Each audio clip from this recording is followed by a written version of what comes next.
How are you, sir? Alhamdulillah, I'm doing well. I'm doing well. Good, good, good. Good to see you, You as as always. well. I was thinking about you when I was walking in from the chicken coop because I got to start plowing up the rows and get them ready. Yeah, yes, sir. Yes, sir. So All right. All right. So this should be an interesting subject matter that you sent me in terms of the authority of the Quran in relation to the Fitrah. And I can already tell that it's going to be a deep session. Allah, because that's something. And, I give credit where credit is due, and I know you can accept it and understand where I'm coming from when I say this, but you have really completed my.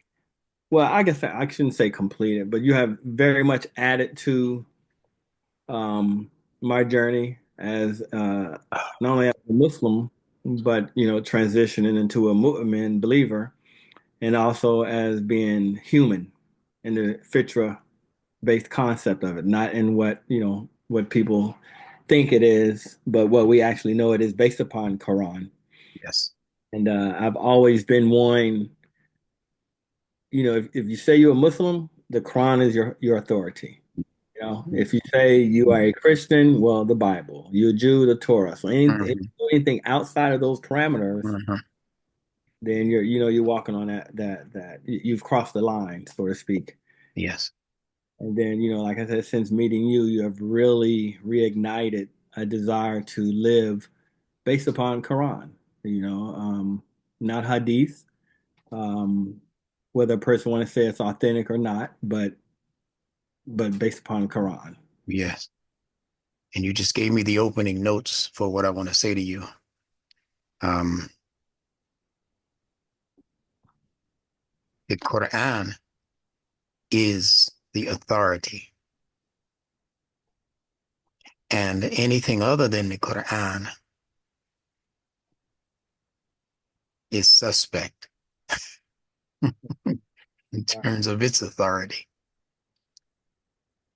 You can't take another subject that is not the Quran and give it absolute authority. There are many subjects that you can delve into that are not the Quran that do have authority, but they do not have absolute authority. Only the Quran has absolute authority. But the authority from the Quran is contingent upon how connected it is to the other word that you gave me, and that is al-fitrah. So when we say al-Quran, at the same time we're saying al-fitrah.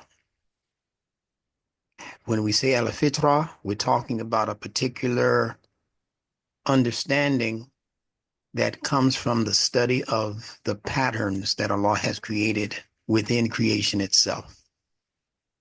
Those patterns are speaking to the man, the mind of man, or the human being. Man means mind. Those patterns are constantly speaking to us, and they're speaking to us beyond just the physical way that they are designed by Allah. Those patterns also come in what we hear. We hear in patterns. We hear in decibels. We hear in high frequencies, mid frequencies, and lower frequencies. And although we're not seeing them, they're registering on the brain as something tangible, something real, and something that if you follow it, you're going to be successful. If you follow the decibels that come along with a shotgun blast or 9 millimeter, you know, sound of a bullet leaving the chamber, that sound is going to register in your brain as something dangerous so that you can take the proper precautions. But that sound is still a part of the fitrah. And the human being is more acclimated for sound than he or she is for sight. So again, when we talk about the fitrah, we're not just talking about all of this pretty stuff that we see outside of us and the trees blooming and the air blowing and all of that. Yes, all of these beautiful, beautiful things are part and parcel of the fitrah created by Allah. But Allah has also created another level of the fitrah that reaches you sonically. Mhm. And the sonic part of what Allah has created affects your very mentation, how you think, and how you react to the things that you become aware of psychically, because it's creating your psychology. It's creating how you think, and how you think is not necessarily what you are hearing. Pardon me, what you're seeing. It's more related to what you are hearing. Human beings knew this. Uh, Scholarship knew this centuries ago. Whoever and whenever they named the human being a person, that's at least as far back as they knew what I'm telling you right now, that the human being is more a sonic creature, more a creature of sound, more a creature of understanding dimensions of what you need to be listening to than he or she is of what you need to be looking at. Because as they say, looks are deceiving. You have animals that can change the patterns of their skin color and their butterfly wings or whatever. You have creatures who can, when they're in the presence of enemies, they can blend in with the leaves on the tree. I like the octopus, which is a very intelligent Ah, change. yes, indeed. Uh, Yes, indeed. studies And it's on. for survival reasons that they do that.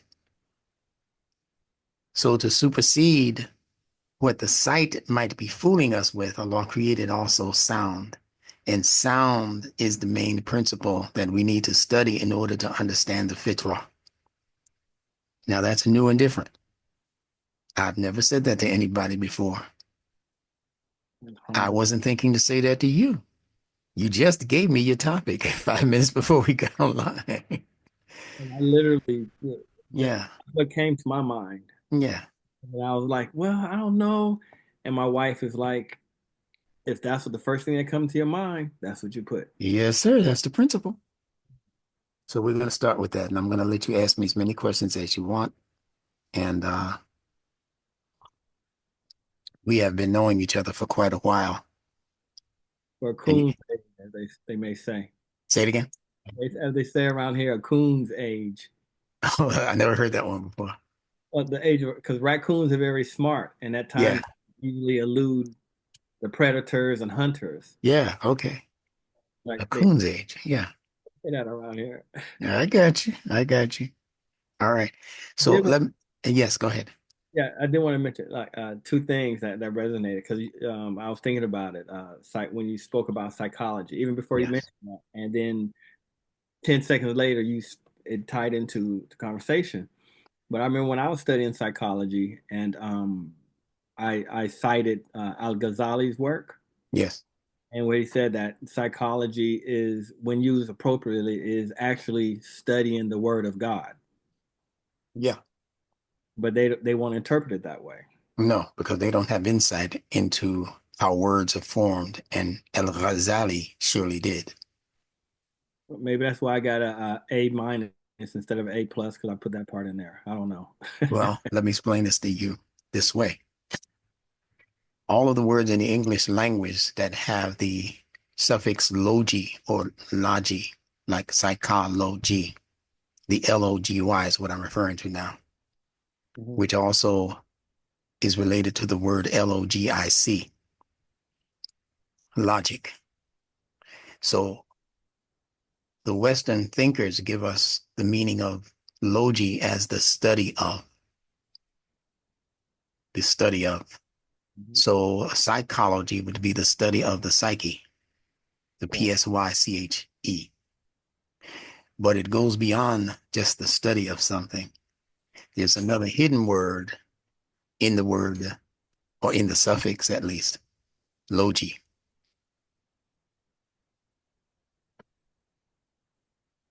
Just look at those 4 letters and you'll tell me.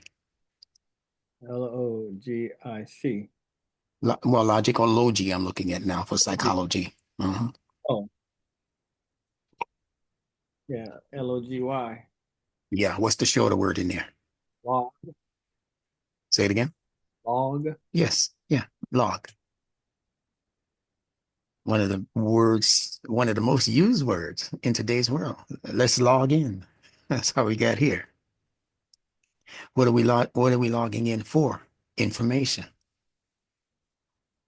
To study something, to bring up some information that we didn't have prior to going online. Mhm. So people think of log as just something that comes off of a tree. We carve it, we build boats and other things from wood, and they think that's the extent of what a log actually is, but it's not. That log can be built into a log cabin, home. It can be built into a raft or a bigger boat on which you can actually travel distances, right? So always ask yourself the question, particularly when it comes to words, never let a word go unchallenged. Never look at a word and say, well, that's what the scholars say it is, or that's what my professor said it means, and leave it there.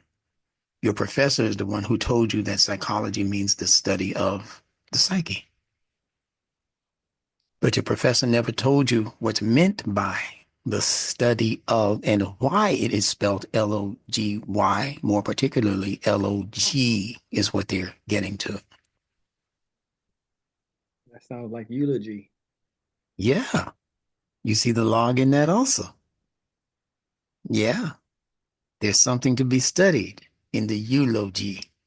There's something to be studied in the psychology.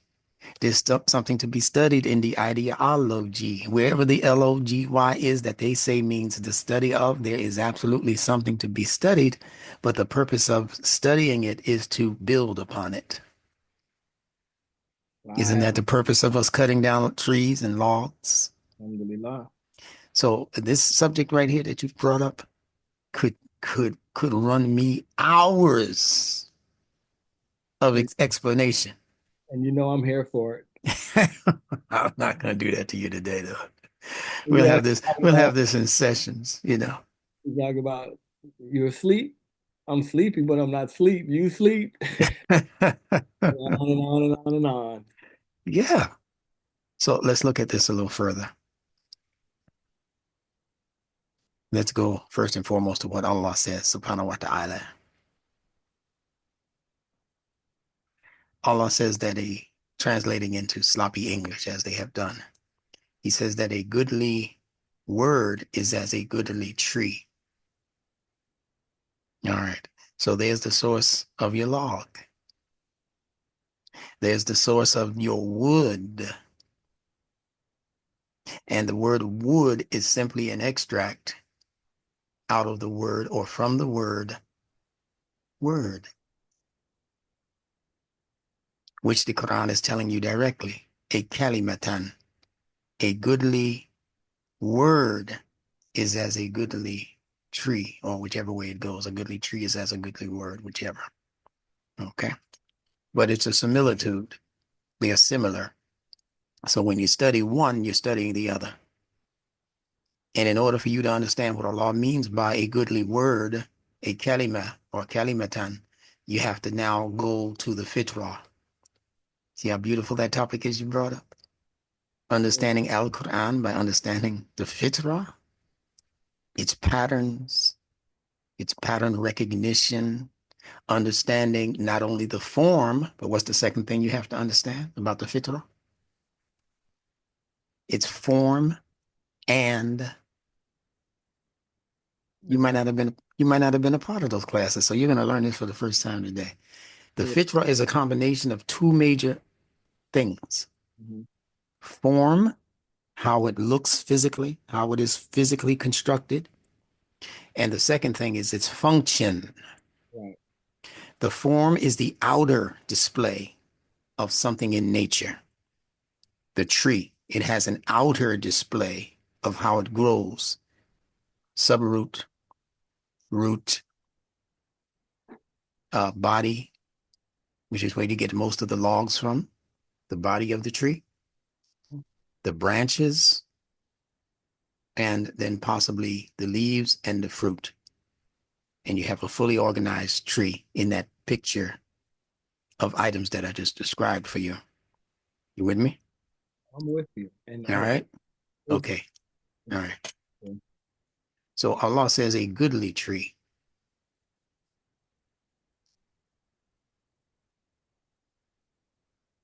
What in the world is a badly tree? He says after that, an evil tree. What in the is this the Wizard of Oz we're talking about? Where the tree is throwing apples at Dorothy and her friends.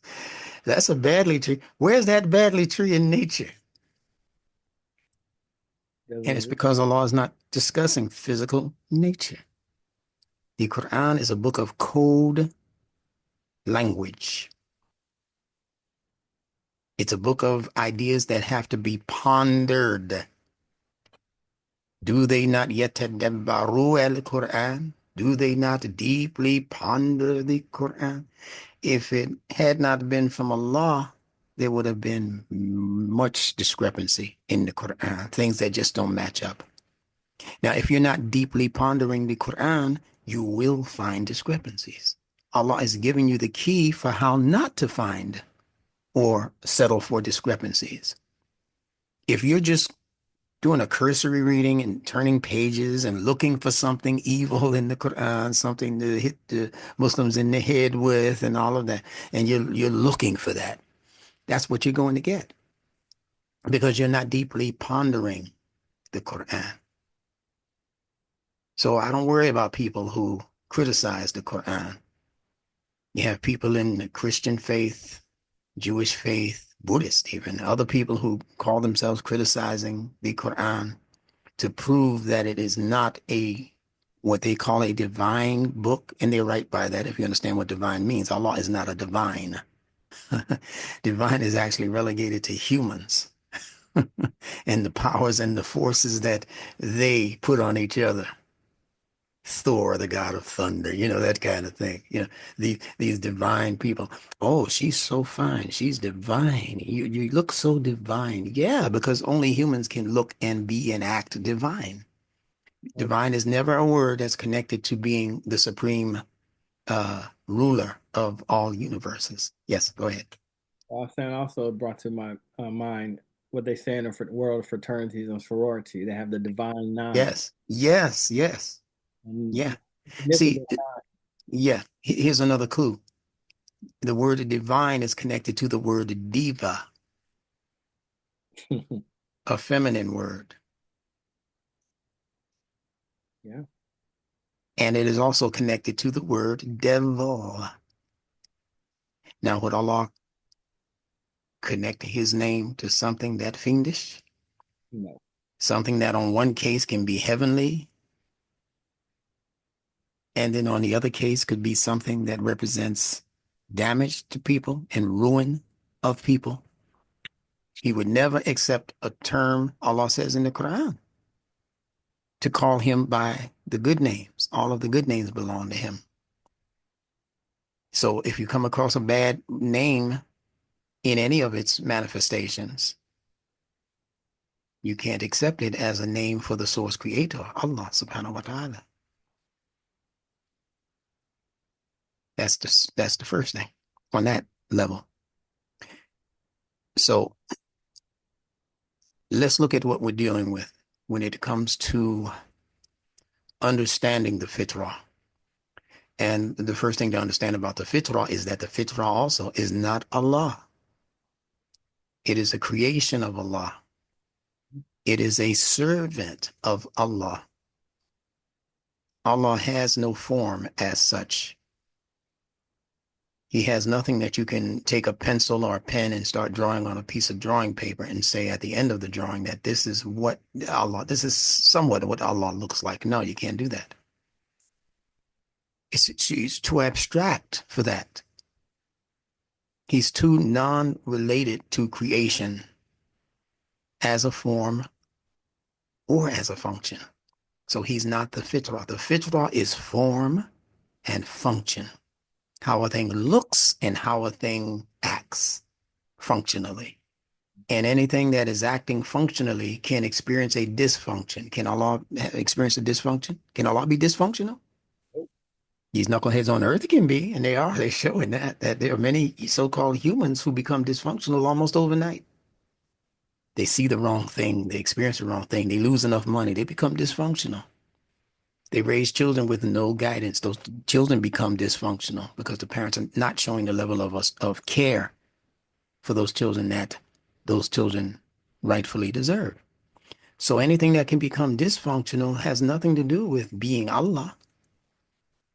Back in the Nation of Islam days, we used to say the black man was God. You remember those days? Yeah. Can the black man become dysfunctional? Oh my goodness. Oh yes. We have the largest amount of dysfunctional so-called black people in the world, right? There are more dysfunctional black people in the world now than there was during chattel slavery and Jim Crow. Those people had more sense than what I'm seeing coming from most of the people who are calling themselves black today. And we'll get into what caused that, but we won't go that way right now. We're on a train here headed to somewhere. So we have to be able to understand terms. And the logi we were discussing is also related to logic. And logic itself functions based on a particular set of patterns. Logical thinking, they call it. A and then B, and then B has to prove A, and then B has to prove the C, and there's a certain logical configuration to logic. Just like there's a certain logical configuration to when you're building a log cabin, or when you're building a log a boat. You don't just throw the logs together. You don't put them together without some substance that can glue them together so they stay together once you set sail with in the raft or in the boat or whatever you got. You don't just place the logs together and then say, well, I hope this floats. No, you do some experimentation. Is this sealant, is it strong enough? This glue or this or whatever the wrapping of the ropes and whatever to tighten the logs together, is this sufficient? So you're doing a scientific experiment just building a raft and definitely building a home, a log, a cabin. You're not just putting it together haphazardly. You'll fail every time. And it's the same thing with the logic. You don't just put ideas together because they came to your head, they came to your mind, or you think some revelation or something came and visited you and told you to do it this way, and now you are Joseph Smith inventing the whole Mormon ideology. That's not how logic goes.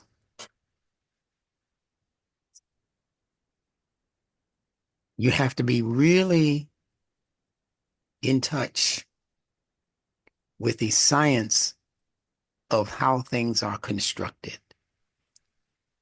And you can see even in the word construct, there's the word structure. Con means with, struct, with structure. That's what a construction is. And the structure has to follow a particular logic. So it's not like when we used to try to construct our little toys and things and make things fit, fit this round shape into a square peg. And sometimes we get away with it and the thing stands up for 1 or 2 days. Then the whole thing collapses.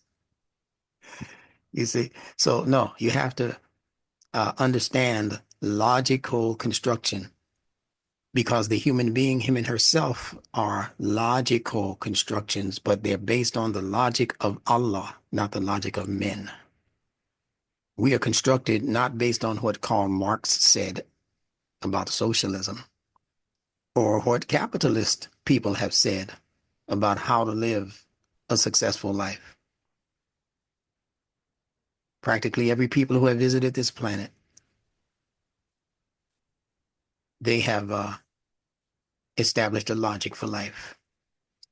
And not all of them last forever. But people who establish their lives based on Allah's fitrah, those lives last forever.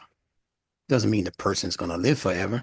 It means that that lifestyle that is respective of nature and nature's patterns live longer and more successfully than the people who establish what they're constructing on based on what people have conjured up. And that's why all of these ideologies, especially in our day and time right now, it's happened before in history, but right now in our day and time, uh, ideologies are falling. The logs are becoming loose for capitalism, for communism, for socialism, for all of these other logies that they've established. They're becoming very, very loose and ill-fitting. You got to be very careful how you touch them because they're ready to fall, many of them. And the ideology that will last is the ideology that has connected itself to the fitrah. So let's look a little bit further about or into what this fitrah actually is. Oh, Fitrah is a word from the verb fatara, F-A-T-A-R-A, fatara. And fatara, you're not going to read necessarily that it means nature. You know, but like we say, fitrah is mother nature. Yeah, it is. But the beginning of it is in the verb or the action word of fatara. And fatara, you need to picture this in your mind as I tell it to you. Fatara is the act of cleaving. It's the act of separating. If you're looking at a piece of earth, some soil, and you put a seed in that soil, and that seed begins to germinate beneath the soil, and you know this, yeah, because you're a farmer, you know this better than I do, right? Yeah, it begins to do that with your hands again. Yeah, exactly. It begins to separate, but that's still not what makes it the fitrah. What makes it fitrah or fatara is that some growth has to come out of that cleavage.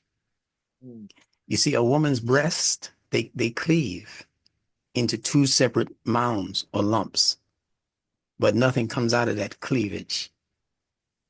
So that's not fitrah, so to speak. What is fitrah is only those things in nature that separate in order to bring a life form, especially out from between it. There's one other great example, and that is delivering a baby. yes. Any creature that delivers a baby, the baby comes here, as our prophet is known to have said, that every child is born upon the fitrah, alel fitrah. Mm, So every child has to experience that action of cleaving and having something come out of it that nobody knew what it looked like. Nobody knew what it was going to act like or what it was going to think like. It's a new experience, and therefore it's an experience that lends itself to cultivation. Just like the thing coming out of your ground in your yard, in your garden. and that is why Nunetics is so, it's so, I don't have the word to say how important it is. Yeah, it's powerful. That's what it is. Because And if you study the actions prior to any vegetation coming out of the earth, study it in slow motion on one of those documentaries that show you how plants do what they do. From the seed, they have that photography now, whatever you call it, Trillion or whatever, that shows you when the seed actually splits. See, that's fitrah. it opens. Something comes out of it. And Something living, right? that's what Nunetics for noon, the seed, That's what noon is. It's the seed. seed letter. And that's why we're here. Yeah. All right. This is beautiful when you understand it. I know you like when I say that. But that's what it is. It's so big because as I'm speaking, I'm thinking about these pictures of what I'm saying, and it's so beautiful, man. Da Vinci couldn't draw or paint the beauty that I'm describing right now, that Allah created. So that's fatara. The letter F by itself in Arabic, fa, means it represents the mouth opening. So if I'm looking at a mouth that's closed, that has nothing to do with fa. The mouth that opens, like Muhammad Ali used to do, I am the great. His mouth opens up real. That's fitrah. Because something living is supposed to come out of it. What's supposed to come out of the mouth? Living words, living intelligence. If living words and living intelligence is not coming out, then you have to relegate that particular growth to that bad tree, that evil tree that Allah is talking about. Because the one that is growing goodly words, kalimatan shajaratin, goodly, good words, words that are productive. That's what it's talking about. If the tree is not productive, okay, it's nice to look at, but it ain't gonna give you no sustenance. And that's how people are. They have many words. People talk words all day long. We're living in an environment of language, but most of that language that we're hearing on a daily basis is not productive. It doesn't produce anything relevant. The music we listen to, not producing anything relevant. The conversations that we're listening to, nothing relevant. Go to the average YouTube channel, nothing relevant. Now, if you start looking at some nature documentaries, some historical documentaries that are talking about growth and life and sustenance of things that are living and how to nurture those living things. Now you've moved just from nature, which is a part of the fitrah, to nurture. If you can't make that cross between nature and what you're observing in nature, and begin to understand how nature becomes nurtured into further growth and evolution. If you don't know that crossover right there, that bridge right there between nature and nurture, you have relegated yourself to the same thing that the average animal relegates itself to. The average animal is not looking at the tree and saying, oh, a similitude, a similitude. That tree must mean something. The dog doesn't think that. If he did, he wouldn't piss on it. Dog doesn't think anything about a goodly word being like a goodly tree. Only the human can do that. So if you know that in your common sense mind, why would you think the Quran is just here to tell you about stuff around you in nature, the physical stuff? We're not supposed to try to understand the Quran on any metaphorical or metaphysical or abstract level. No, that's not what Allah is saying. Do what Allah said and do it physically and literally like the Quran tells you to do it. The Quran is a literal book. You out of your mind. I think that's very much insidiously purposeful because I don't see them being serious if they are reading the Quran. So the Quran is the antithesis of what they're saying. Yes, but they don't know that yet. They're going to grow into that. Humanity is growing towards this level of understanding. But because the Muslims themselves have gotten it so wrong, and when I say the Muslims themselves, I'm speaking mostly about those who have fashioned themselves to be the leaders of Islam, quote unquote. The muftis, the mullahs, the imams, the sheikhs, those people, they have fashioned themselves to be the leaders of the people who have accepted the deen called al-Islam, not Islam, it's called al-Islam.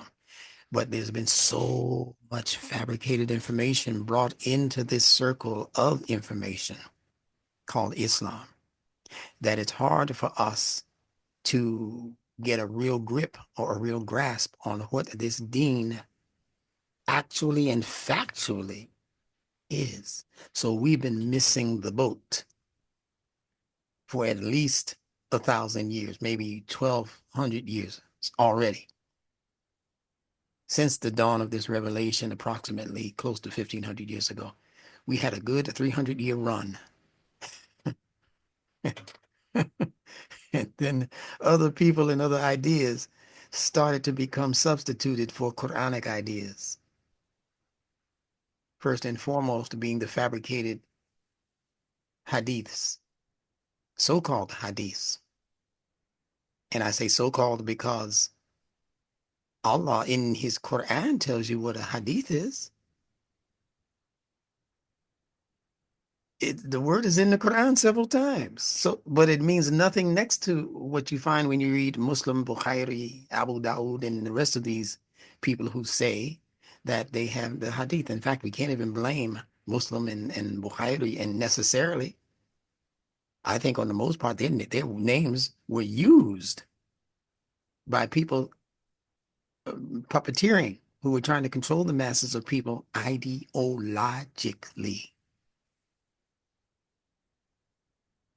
So I can't, with a real purpose, even say that those things are hadith. They're just the words of people, the words of men,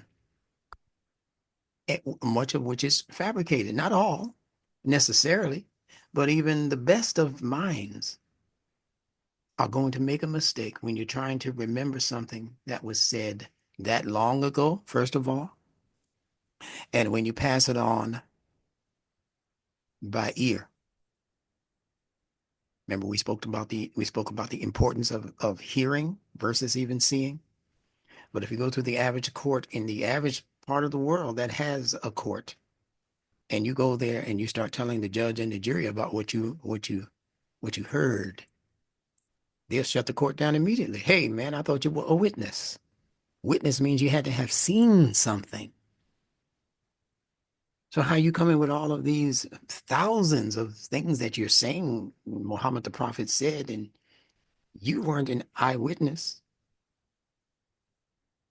And like I said, with the best of intentions, Shawn, and we know this from playing that little telephone game in school, in grade school. The teacher said, okay, I want you to sit in a circle, children, and I'm going to whisper something in your ear, and I want you to repeat it to the person next to you. Person's right next to you. And you'll start out saying, I'm going to the park after school. You put it in the next person's ear. She says, I'm going to the park after school. But by the time you get to the 20th person in that circle, the message comes back, I'm going to kill someone after school. in the park. In the park. Right. And you can't say there's anything malicious about it. You can't say there's anything, whatever about it that's not right. It was innocent. They just misheard you. So imagine trying to pass a religious message down for all of these hundreds and thousands, a few thousand years. The one with the best of intent is going to get it wrong. Going to get it wrong. And that's a person right next to you. Imagine a person who's years and months and years and centuries ahead of you. You're not even there they're not even there to confirm the message. You say, is this what he told you? So these are the issues that Muslims around the world are going to have to deal with sooner or later. Sooner or later. And that's one of the first issues they're going to have to deal with, calling what they are following the Sunnah of Muhammad. Because Muhammad, as a prophet, didn't know anything about a Sunnah of himself or for himself. There's no such phrase in the Quran as the Sunnah of Muhammad. There is the Uswa of Muhammad, USWA. Yeah, that's in the Quran about him and the Prophet Abraham. But there's no Sunnah of Muhammad. Look at how many times it's mentioned in their so-called Sunnah reports and their so-called hadiths.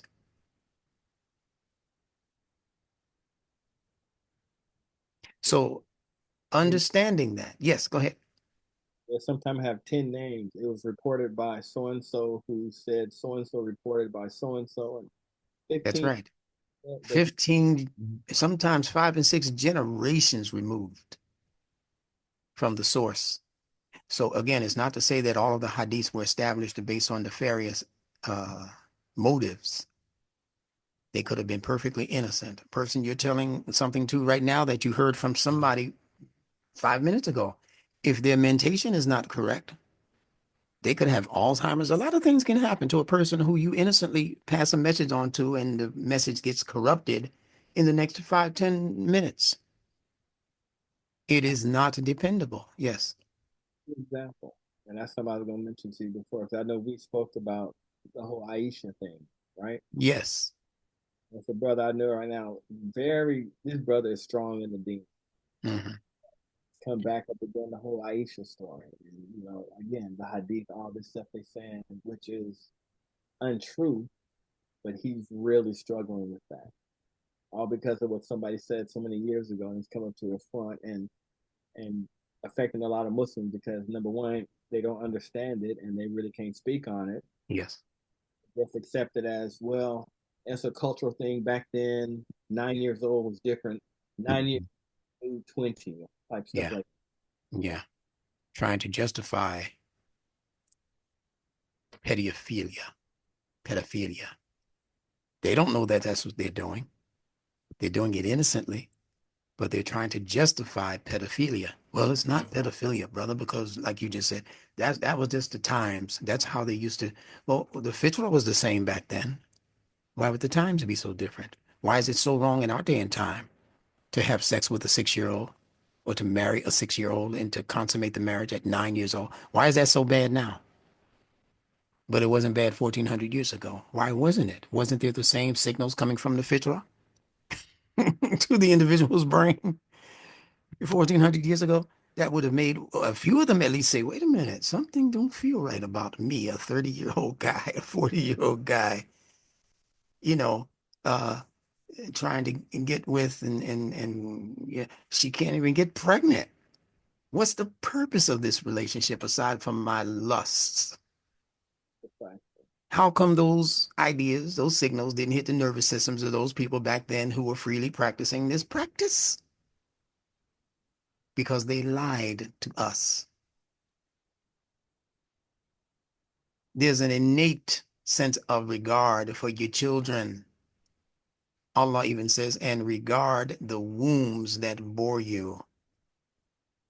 That's in the Quran. So why would the people after that have done something different? And why would the prophet of that particular message change the message to accommodate the men who had those lusts for young girls?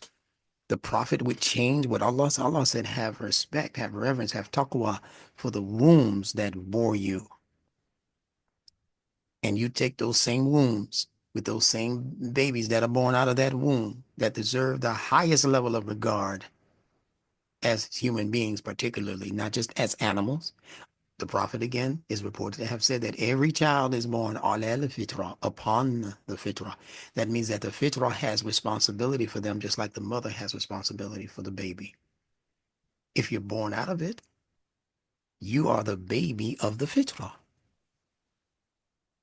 So how are you going to disregard it? Taqwa means that every step you take is supposed to be thought about and is supposed to be a cautious step. Okay? People don't understand the origin of the word taqwa. It was in the world before the Quran was revealed, taqwa. And it represented the kind of regard that you would have if you're in a situation where the very next step you take might damage you, like in the case of a horse that is elderly and is put to not pasture, but put to I mean I guess pasture. You know, the horse is put to pasture. Yeah, that's not killing them, right?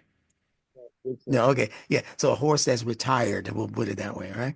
And they take his horse shoes off. You remember back in the days of the ancient Arab, they were they loved their horses. That's where some of the finest horses on the planet came from. The stallions and those people, right? Came from that part of the world.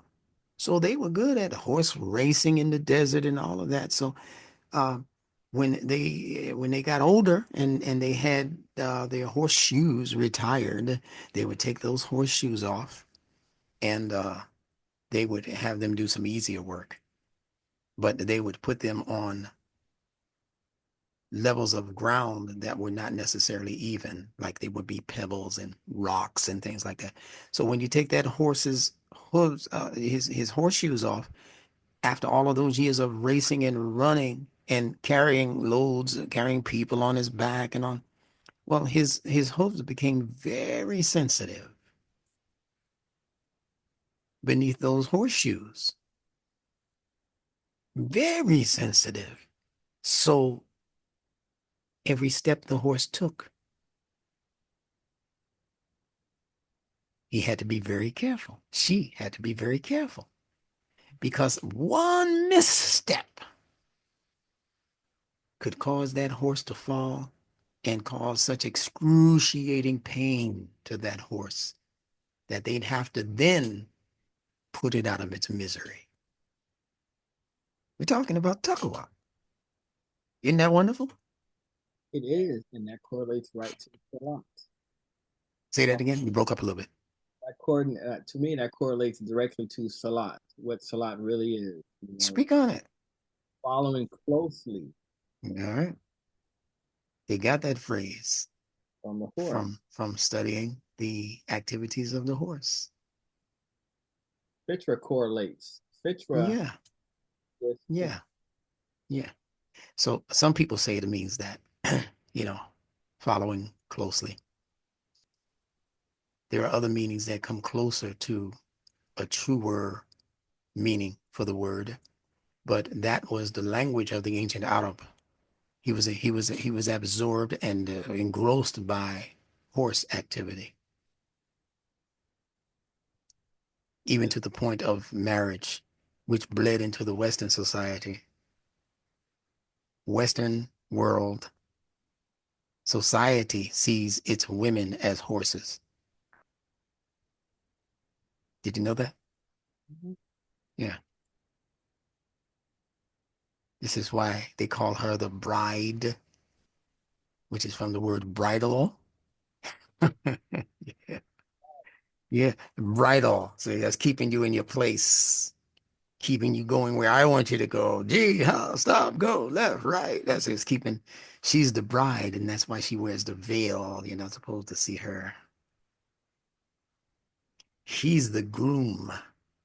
He's the one keeping the horse in Wow. shape. Yeah. He's grooming her, the hair, the coat, you know, its fur or whatever you call it. He's the one who's grooming her. And there are at least a dozen other terms that we can use to prove to you that Western world marriage is based on horse terms.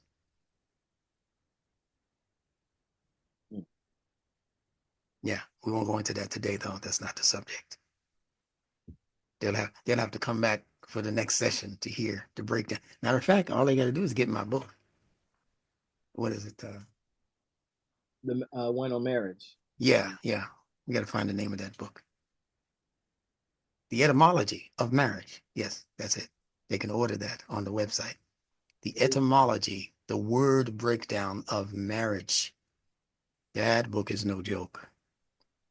I believe you and Karima your wife did a video on that, correct? Something related to it, yeah. Something related to marriage. But in my book, I'm going through the real nitty gritty of the words and the terms and the history of marriage. Because these concepts get passed down. And that's what happened in the case of marriage. Western marriage is a relatively new thing. These people had concubines and all of the things that the ancient Arabs had. Multiple wives, concubines, play toys. They talk about the concubines in the days of Solomon. They say he had what, 500 wives? Isn't that enough? And 500 concubines? And I'm sure you got some deaf and dumb brothers in this day and time. Oh boy, I wish I had been born back in the day. No, you don't. Because if you were and you think you can be a Suleiman, you're living in symbolism. You're living in a world of symbolism. There's no man on earth who has ever had 500 wives and 500 concubines. He wouldn't have lived to tell you about it. Not if he was having relations with all. Can you imagine?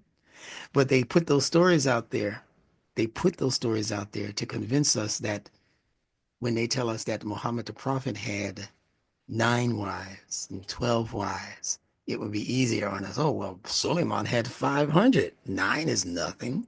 I can probably handle, 6, 7, 8, but we've been limited to 4. So let's deal with our 4. Well, who told you you're supposed to have 4? The Quran. Who revealed the Quran? Allah. For who? For humanity. So how come that 4 wives thing didn't obligate Muhammad the Prophet? Isn't he a human being amongst mortals? Ana basharun mithlukum. Say, I am a mortal like all the rest of you. So how come he wasn't limited to 4? He had to be the example. For who? Who is he being the example for by marrying 4 and 5 and 6 and 7? And he married so many, and they don't even know. They can't even tell you. The scholars can't even tell you whether it was 9 or 12. Which was it? It was neither, because it's symbolism. You got to understand the mind of these ancient people who themselves invented or borrowed from ancient Egypt ideas related to numbers, numerology, the science of numbers, the mystical meanings of numbers. All of that became incorporated into Islam via the so-called Hadiths. Do you read about any 4 wives of Muhammad and then advancing that to 9 wives and then advancing that to 12 wives? Do you read about that in the Quran itself? No. Where'd you get that? Oh, well, the Hadiths tell us that. Well, that's my point.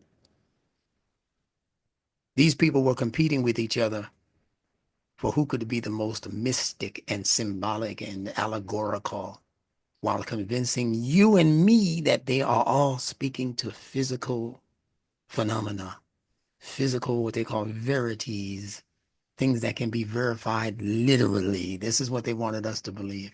So if they say that Muhammad married, how come he didn't know? Wait a minute. You mean to tell me that this man who they have in the history of these so-called hadiths can tell you how he brushed his teeth and combed his hair?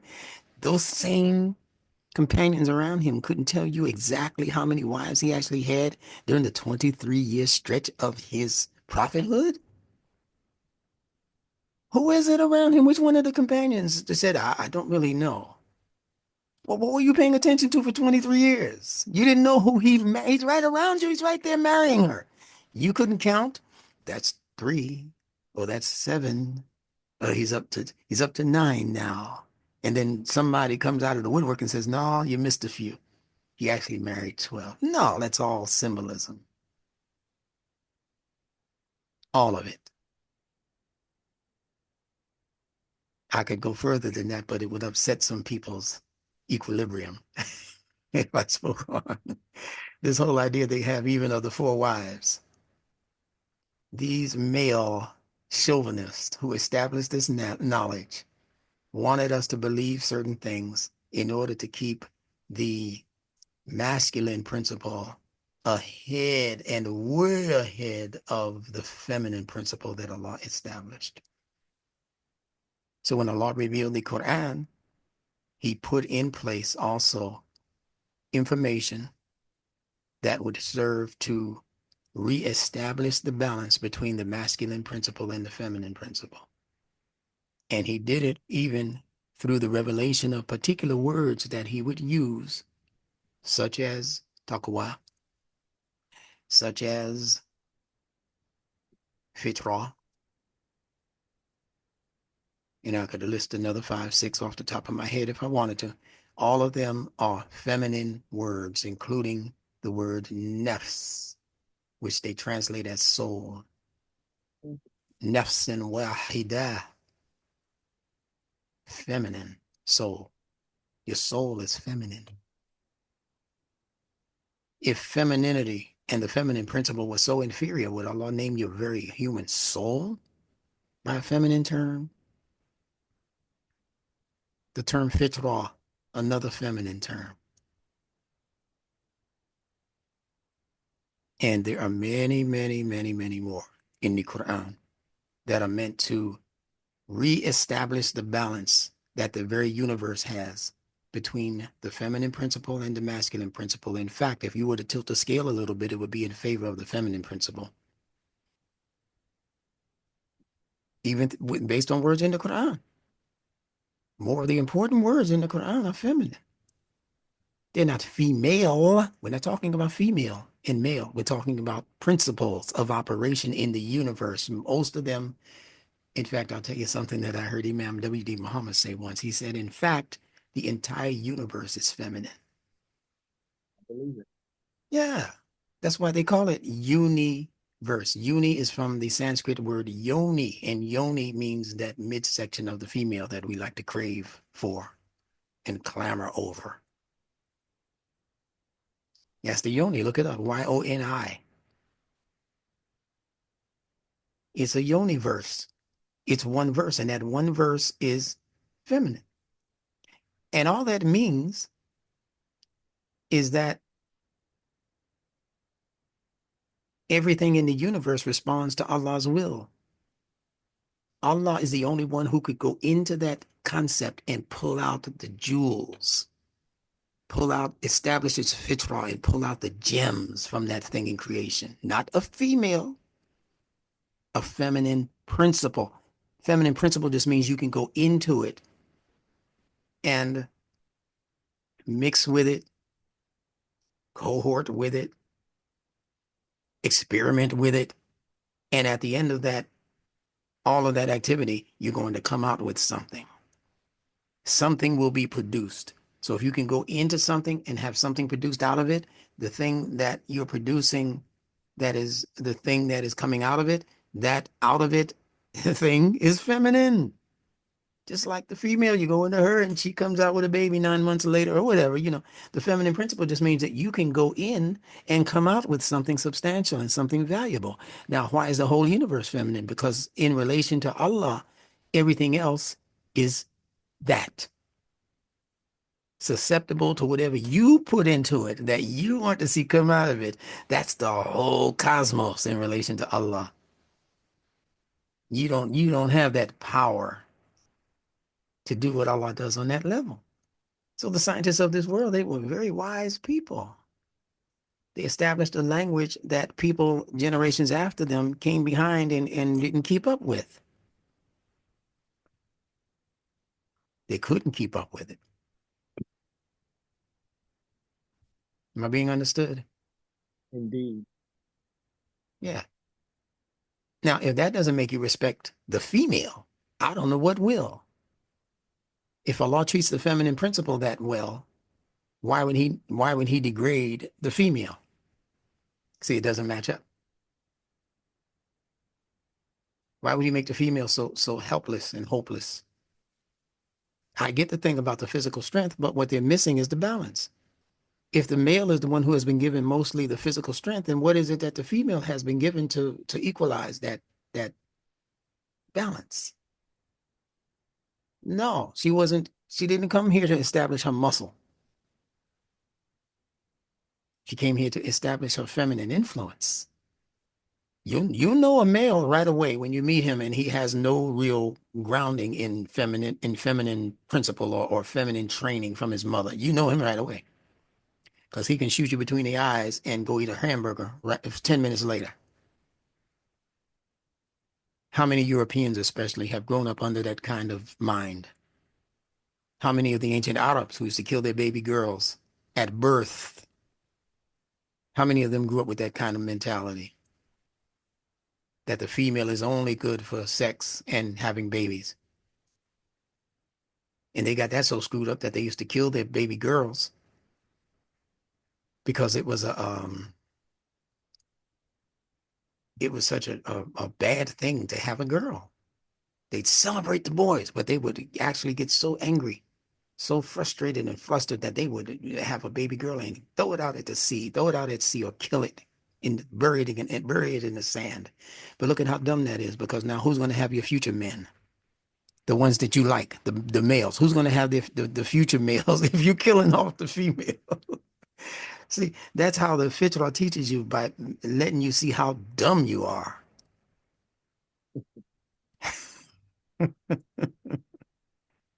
The Fitrah is like, you see these knuckleheads?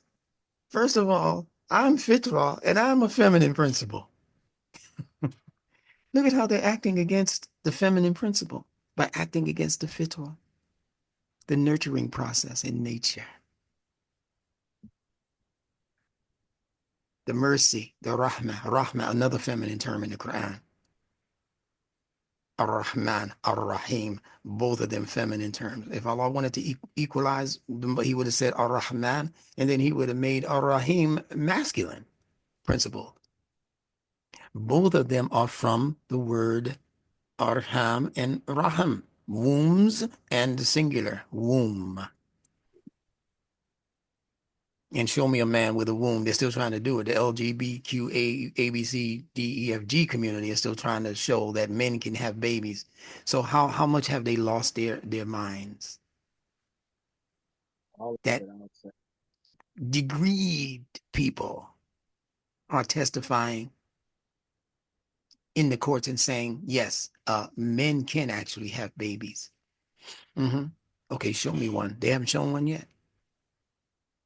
But they like to flaunt their degrees and say it can happen. That's how cuckoo for Cocoa Puffs this world of so-called intelligentsia has become. And it's our job, Shawn and others, it's our job to bring this society bit by bit, as much as we can, back to an appreciation for Allah's fitrah.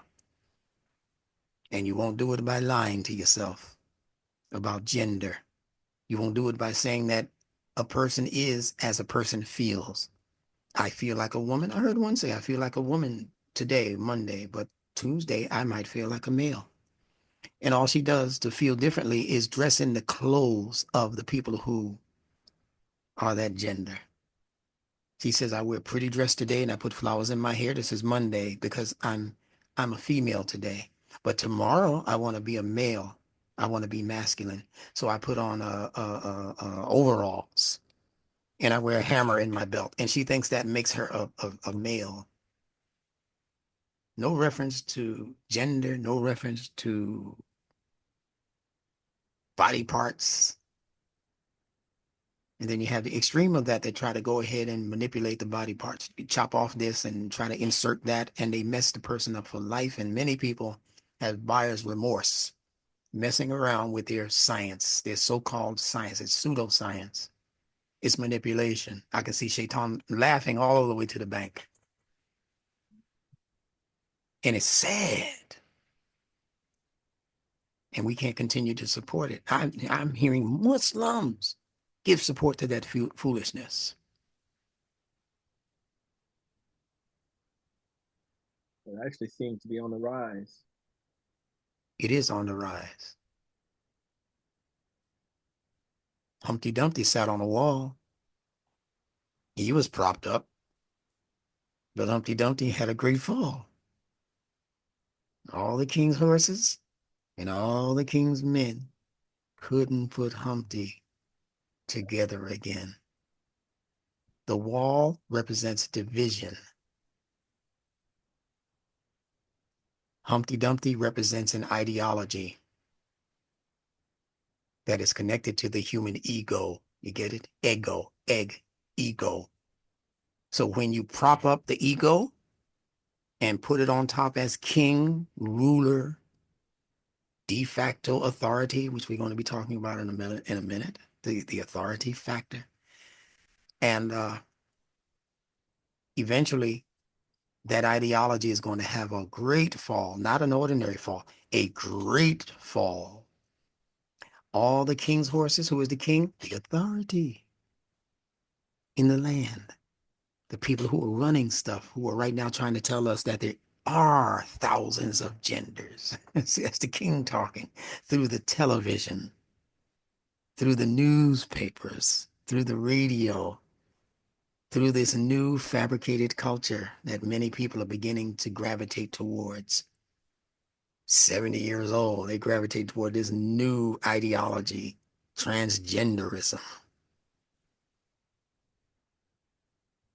But all of the king's horses, his physical might, his armies,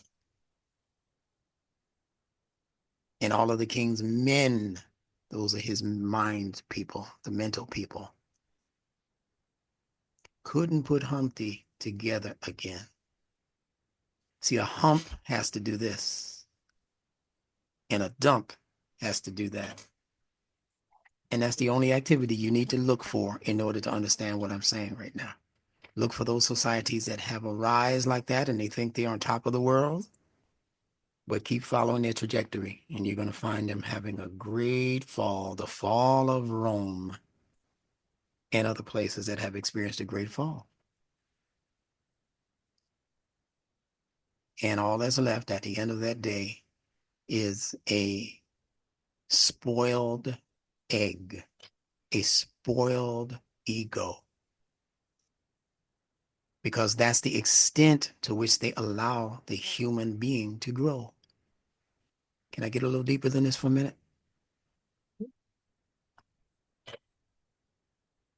When you study what's called the chakra system, Chakra system, it's a system that deals with levels of energetic activity within your body. These are not physical colors. These are not physical, zones where if you cut the body open, you can see your chakras. No, if you cut your mind open, you can't see your mentality.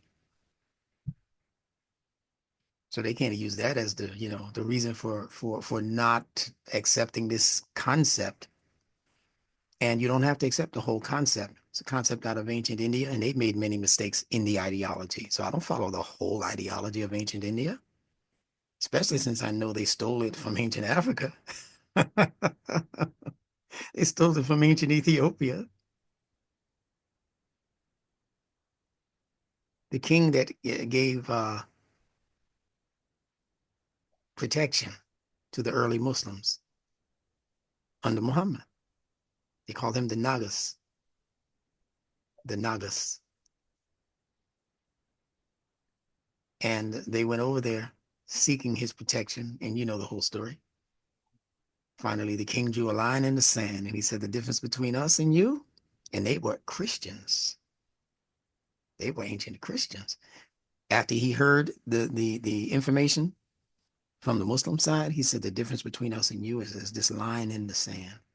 You can stay here for as long as you want. You have our protection. And that must have been a powerful man for him to be able to protect those people against those warring pagan Arabs of Muhammad's time, the Quraysh and those other tribes. That must have been a powerful brother. And they were called Nagas. Nagas literally refers to those who are in authority, those who are king. And they took the whole world from the concept of the authoritative Naga to the one who lacks any authority that they today call nigger. I should write a book, From Naga to Nigger. Wrote a book called From Niggas to God. Somebody wrote that? That's the title. Oh, hey, listen. People are playing with our minds. I'm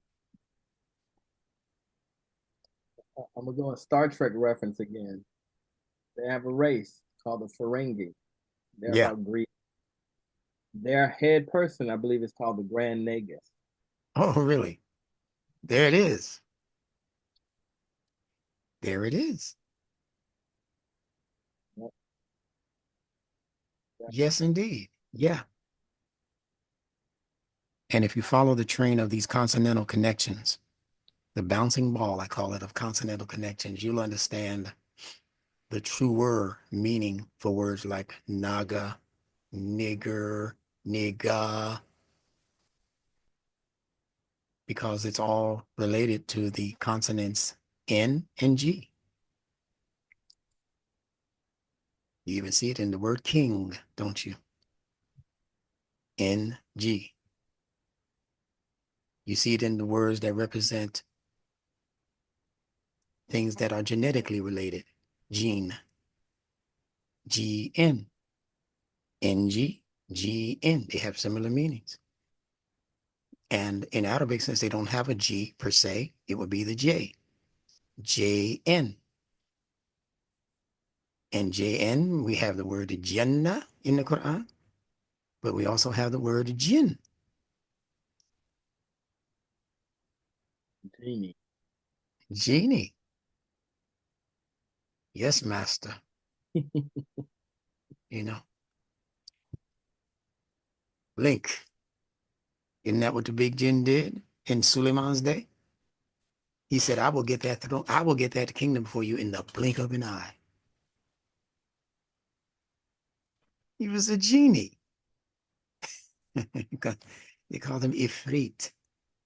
Ifrit. All of these names mean, oh, it's so beautiful, man. When you start really learning the truer meaning for these Quranic words based on the consonantal connections that are based on El Fitrah and not on El Scholar,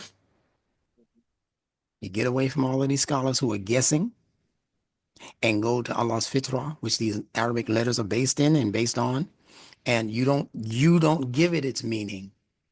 You let Allah's Fitrah give it its meaning. Once you discover that every one of those letters is connected to Allah's Fitrah.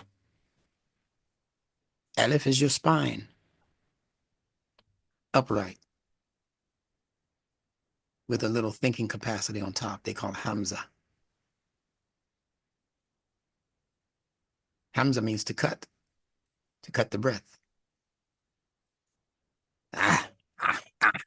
That's to cut the breath. That's what your brain does. That's why your brain is spelled B-R-A-I-N, B-R-I-N. Because your brain is designed to cut the bullshit, excuse the expression. Once you learn better and people come at you with the bullshit, you cut it off.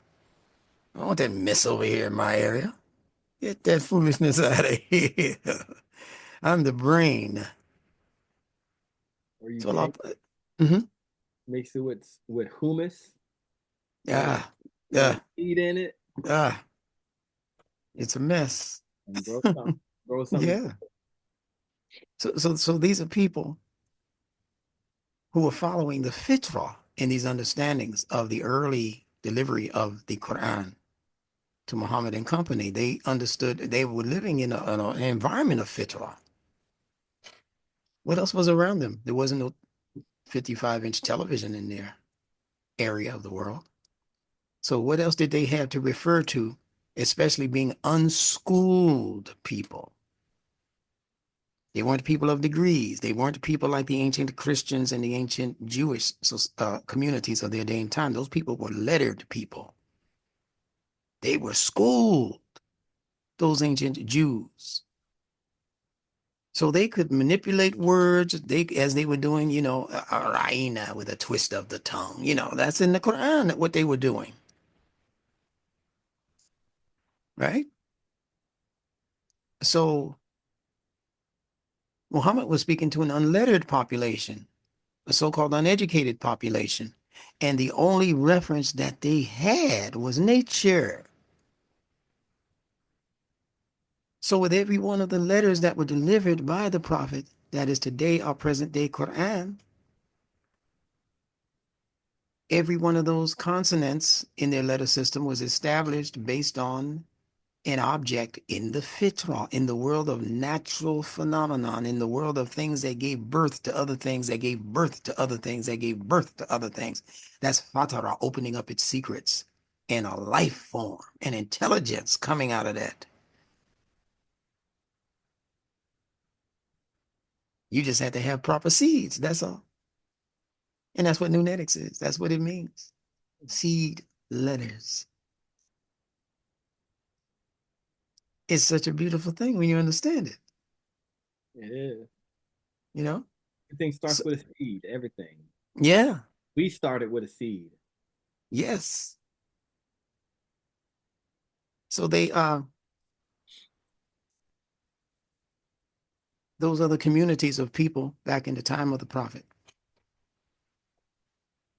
Those are the communities were well-educated communities beyond what we think.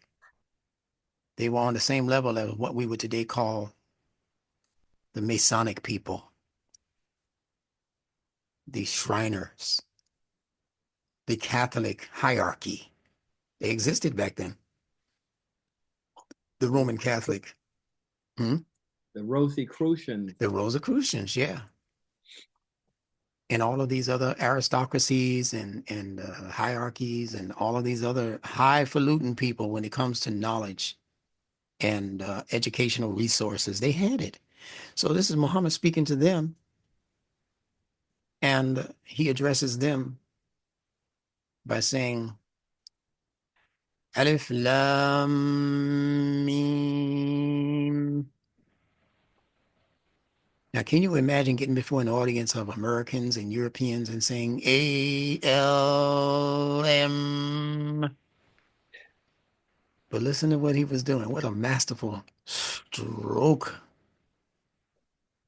of genius. Not on his part, on the part of Allah who's revealing this to him.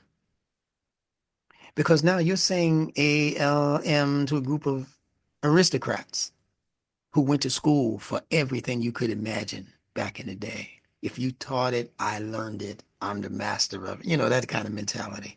But he's coming before them, and the first thing he is saying is he's giving you letters that you can't identify the meanings of. How did that make you feel, Mr. Smarty Pants? You understand? So now they're all ears. Like, what in the world is he babbling? What is this? This kitty language. If it's kitty language, explain it. Tell me what these letters mean. And the beautiful thing is that he wasn't just giving them Arabic letters. See, if he were giving them just Arabic letters, listen to this very carefully. If he was only there giving them Arabic letters, they would have been able to explain it. Just like we can explain A. Where's A in the English alphabet? Oh, it's the first letter of the English alphabet. Where's B? Oh, here's the second letter. You know, we'd be able to explain it. They could not explain it because he wasn't just giving them Arabic. If he was giving them only Arabic letters, he would have said Alif Lam Ra. That's what he would have. That's the way he would have said it. Alif Lam Mim. Those are the three letters. So what is this elongation thing? Alif Lam Mim. That's not how you pronounce those letters in Arabic. You see what I'm saying? What is all of this elongation pronunciation stuff if it's just, they know it wasn't just Arabic letters because they know you don't pronounce Arabic letters like that. There must be some hidden message or some hidden frequency or something in these letters that now we need to go to him to find out. But they were so arrogant, like Iblis, that they couldn't bring themselves to say, we don't know that. Could you please teach us? We don't know what that means. Why are you pronouncing it like that? Because he was talking about things that were happening inside of you, not things that were happening out here. Alif Lam Mim are happening inside of you. And the Alif, remembering this, that the Quran is a book to be heard, not read. The Quran is not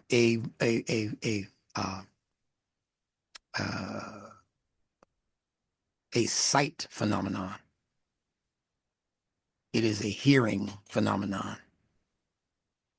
Frequencies are meant to be heard. It's not a book of letters that you open up and read like you read your average book in the library. That's not what the Quran is. It's a book of frequencies and modulating frequencies, frequencies that change based on the influence of other frequencies in its environment. That's what your brain is. That's not what the book is. The book is El Kitab. The frequencies are El Qur'an. Oh man. And the reading of the Quran is the reading of the frequencies, not the reading of a page on a book.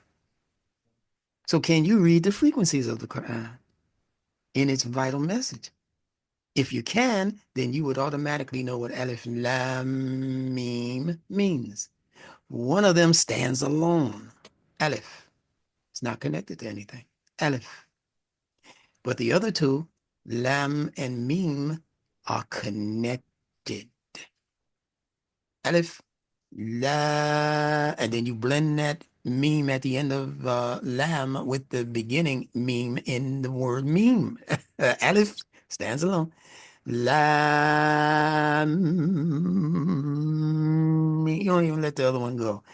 That means there's something in you that's independent, but what follows it is linked. It's it's meant to be together. And if you understood, Shawn, how many different concepts in religion are related to what I just gave you, because that's who the prophet was speaking to, the Jews and the Christians, particularly at that time. If you understand how many links are in that statement of letters that are not abbreviated letters, they are not shortened letters, they are actual frequencies that we would call words. The first one, independent. And the world would not learn this until 1,000 years later. What I'm telling you right now, that's why it's revelation. You don't understand all of it as it comes. We still have not grown into the fullness of the Quran and its true message. It's not from a human. It's from Rabbil Alameen, the one who is evolving the human as time increases. As time accrues, you learn another layer to what the Quran was saying about something that 10 years ago you had no idea even existed. How many people knew about the triune brain 1,000 years ago? That was just discovered by neurologist Paul MacLean in 1967. That idea that the brain comes in a triune uh, pattern of development, beginning with the lowest brain called the reptilian brain, or the R complex brain, if you're going to research it. That's the lowest brain. That's the brain that's connected to the brain stem that becomes your spine and your spinal column. It's just a small, it's the primitive, they call it the primitive brain, and all it does is register instincts, instinctive behaviors, things that are designed for survival, things that are designed to keep you here long enough to grow into the next expression of brain power. That's the la amara. Yes, la amara, nafsin la amara is the same concept. The commanding brain. That's what your instinctive brain does. It makes commands that are designed to keep you safe and sound. Don't go that way. Don't go in that direction. Go in this way. And it's split-second decision making. That's what your instincts are here for, to make second behavior.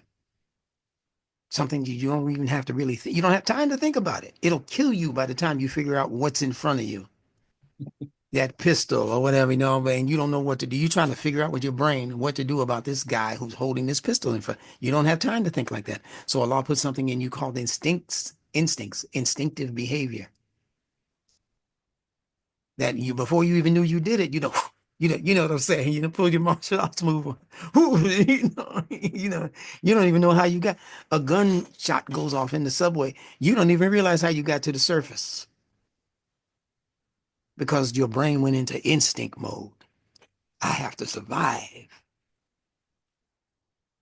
Might even have gotten shot and didn't realize it until you came up above the surface of the subway and looked down and said, "Somebody say, hey man, what's that red stuff on your shirt?" You didn't even feel it. And by the time he pointed it out to you, it was after you saw it that it began to hurt. Oh, shoot, I got shot. That's when all of the pain comes. Because that shot, that's not the real world. The real world is what Allah created in your brain. Right. Electromagnetism, all of those forces that are regulated by something above and beyond what they told us in science class. Now, so that's the instinctive brain, the bottom level of three brains in the head. The one right above that, I think you know what that one is, right? That sounds like wow. I know the higher one is Nefsana Mutamaina. Okay, so you're looking for lawama. Lawama. Yeah, Lawama. nafsin lawama. But in the science room, in the biology room, it's the limbic brain, which controls your emotions and your memory. Remember now, the lowest brain, the reptilian brain, it controls your instinctive behaviors. Fight or flight, they call it. That next brain sitting on top of it, literally sitting on top of it, is the limbic brain, also called the mammalian brain, because every mammal has this brain. The reptiles don't have this brain. The next step up, giraffes, horses, dogs, that kind of thing, cattle, all of them have the mammalian brain. And again, it registers emotions, but quick emotions, not permanent emotions, just quick emotions like that you need to feel right away. And memory, things that you're witnessing with your five basic senses that need to be held on to as memories. That's the limbic brain. Then on top of that, you have the crowning achievement called the neocortex. Science calls it the thinking brain. That's the brain that is rational. That's the brain that can make moral decisions, right and wrong, for the sake of progress. That's the brain that can say, well, hell, I'll just die for this cause. The reptilian brain will never say that. The reptilian brain will always be trying to figure out, how do I live to see another day, even if it has to kill you in the process. But that brain, that reptile brain, can be overridden by the emotional brain. First of all, you can be so emotionally in love with something or someone like your mama that you die for her. Of course, your wife, your children, yeah. But that's the emotional brain. It'll override the reptile brain. Now, this neocortex, which is the thinking brain, can override both of those brains if it is situated correctly as an influence or as a frequency in you. You are frequency. You are not just this physical body of flesh and blood. All of this is nothing but that which can be manipulated frequency wise, modulated frequency wise, turned up in one sense, turn up the frequency on that sense, turn down the frequency in the emotional department. We do it every time we argue with somebody and we know that it's going to lead to a fight. Sometimes the person we're arguing with, they're amping up the emotional part of themselves on purpose. People are looking at them, their girlfriend is standing there looking, and they amp it up. Yo, well, well, you shouldn't have did it. All right, brother, I shouldn't have did it. Yeah, I'm gonna tell you what's gonna happen if you do it again. Well, I don't need to hear all that. It was a mistake. But you got people busy modulating, pressing buttons, they call it. Look at him press his buttons. Look how easy it is to press that guy's buttons. And before you know it, you done did something that will land you in the pokey. And you're in the pokey going, I wish I had listened to my reasoning. I wish I had thought more about this before I stomped in that guy's chest and stopped his heart. And no, I mean, if I'm like the guy, the crime that was committed, not what, 2 days ago, yesterday, the two so-called white twin brothers Mhm. versus the other African American who stabbed one of those brothers in the chest because they were sitting under the wrong tent in the rain. The brother was sitting under a tent that the two white guys said was their school's tent. It was a track meet. This wasn't a gang fight. High school. High school. So now you got this African American brother. Now he could possibly be going to jail for life. They're trying to justify it. I'm not in that. I'm an observer. I'm not one of those emotional, you can just pull on my emotions and make me think anything because you think it. The world is full of ayat instructing signs. And everything that's happening today is directly designed by Allah because He's trying to teach the world now that we have the world's attention. See, we have the world's attention. Whatever happens in today's time goes around the world. A storm, earthquake, whatever it is, the prices fluctuating, wages and earnings, whatever's happening in the world, we can turn on our television and find out the details. Not always the truth about the details, but at least we can find out the details. So going back to the original idea, the neocortex, neo means new. That means it's the newest layer of brain or newest, the one that is the newestly, is that a word? Newestly? The one that is activated last, right? The neocortex. Cortex just means the outer part of it that's protecting what's beneath it.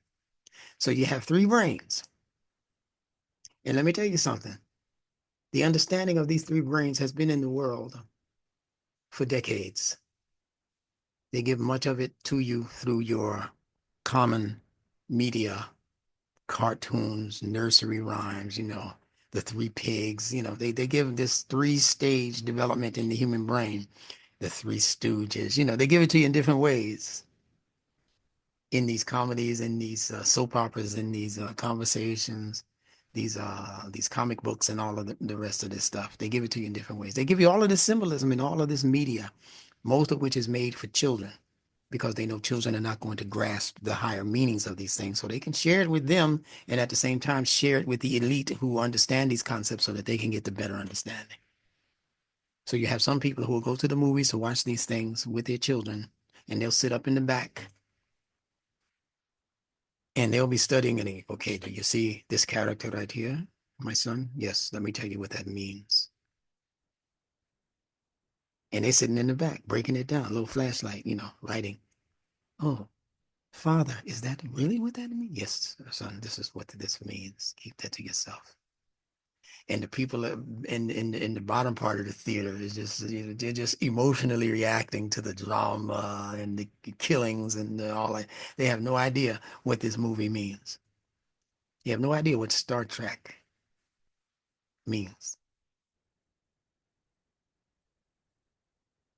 You have no idea what the Western means when he puts his hand on his pistol and begins to shoot the rifleman. They have no idea what his flicking off those bullets means in the psychology that they have established that has put the Western male on top of all other males in the world because he's got firepower, but not just the firepower of the rifle, the firepower of his genetics.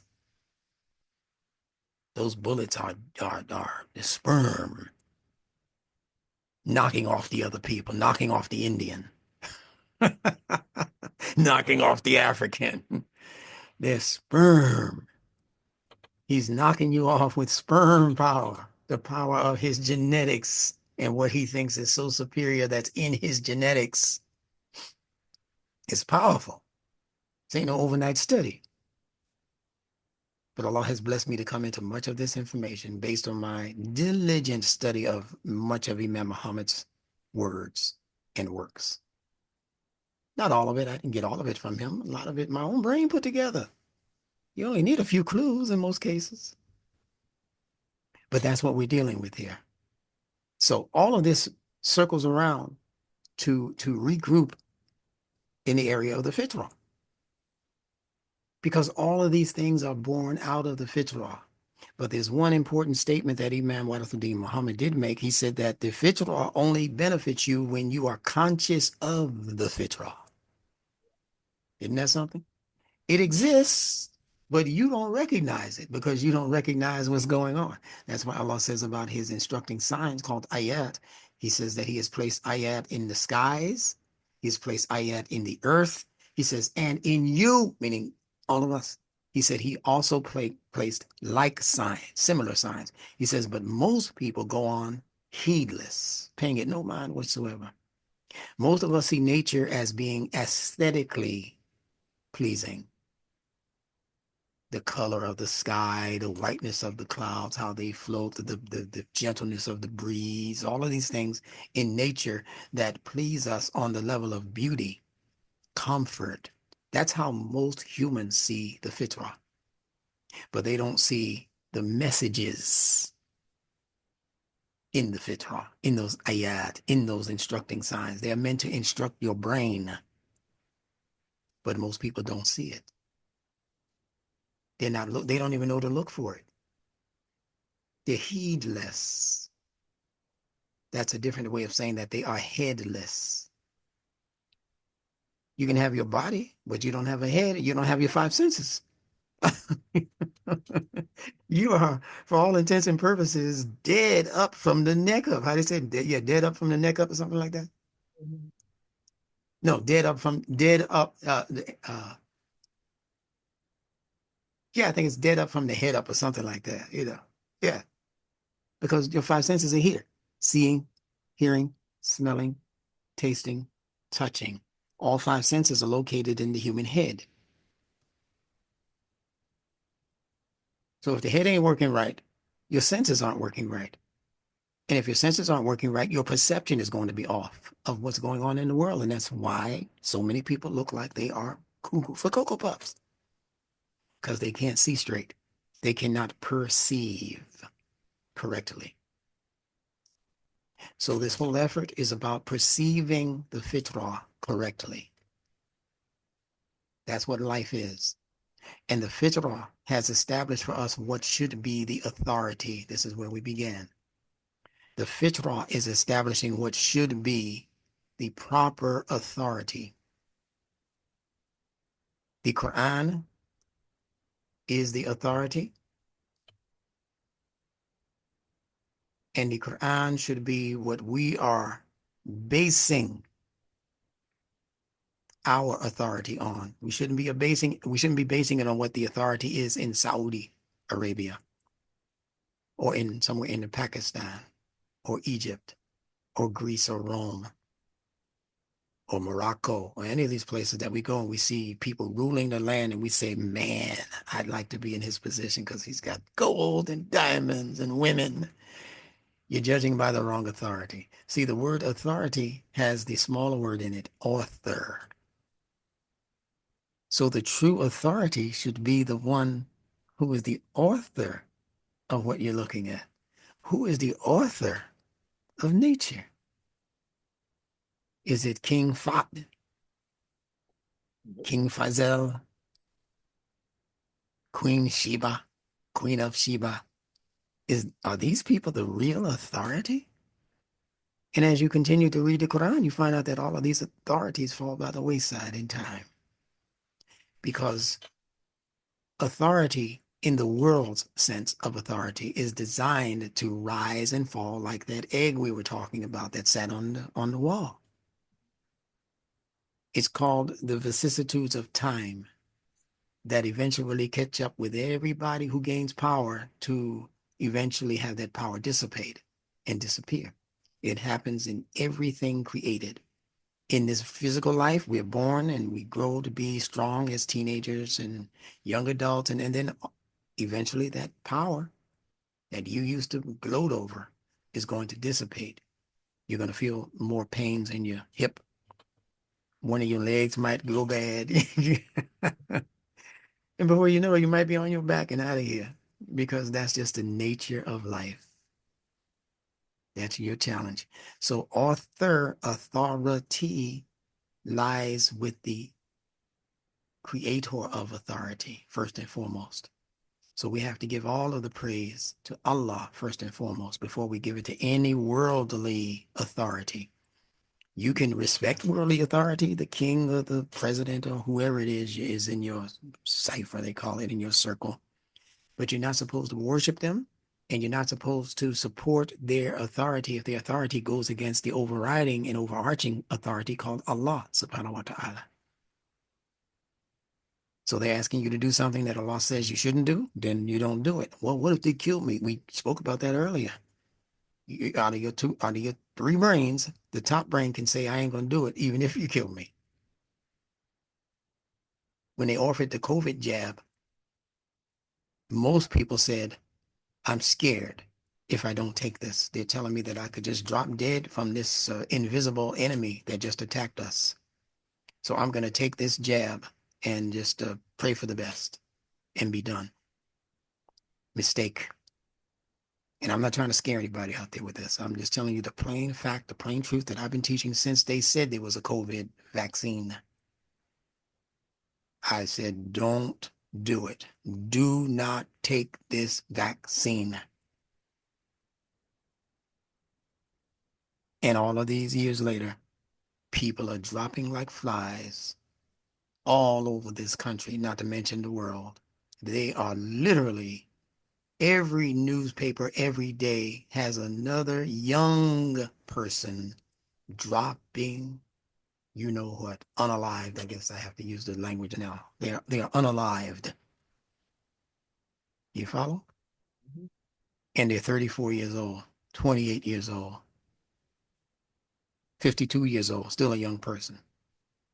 And every single one of those stories practically say cause of death unknown. That's what they're taught to say. Usually, for all of what they have is science and technology can tell you in less than an hour what the person died from.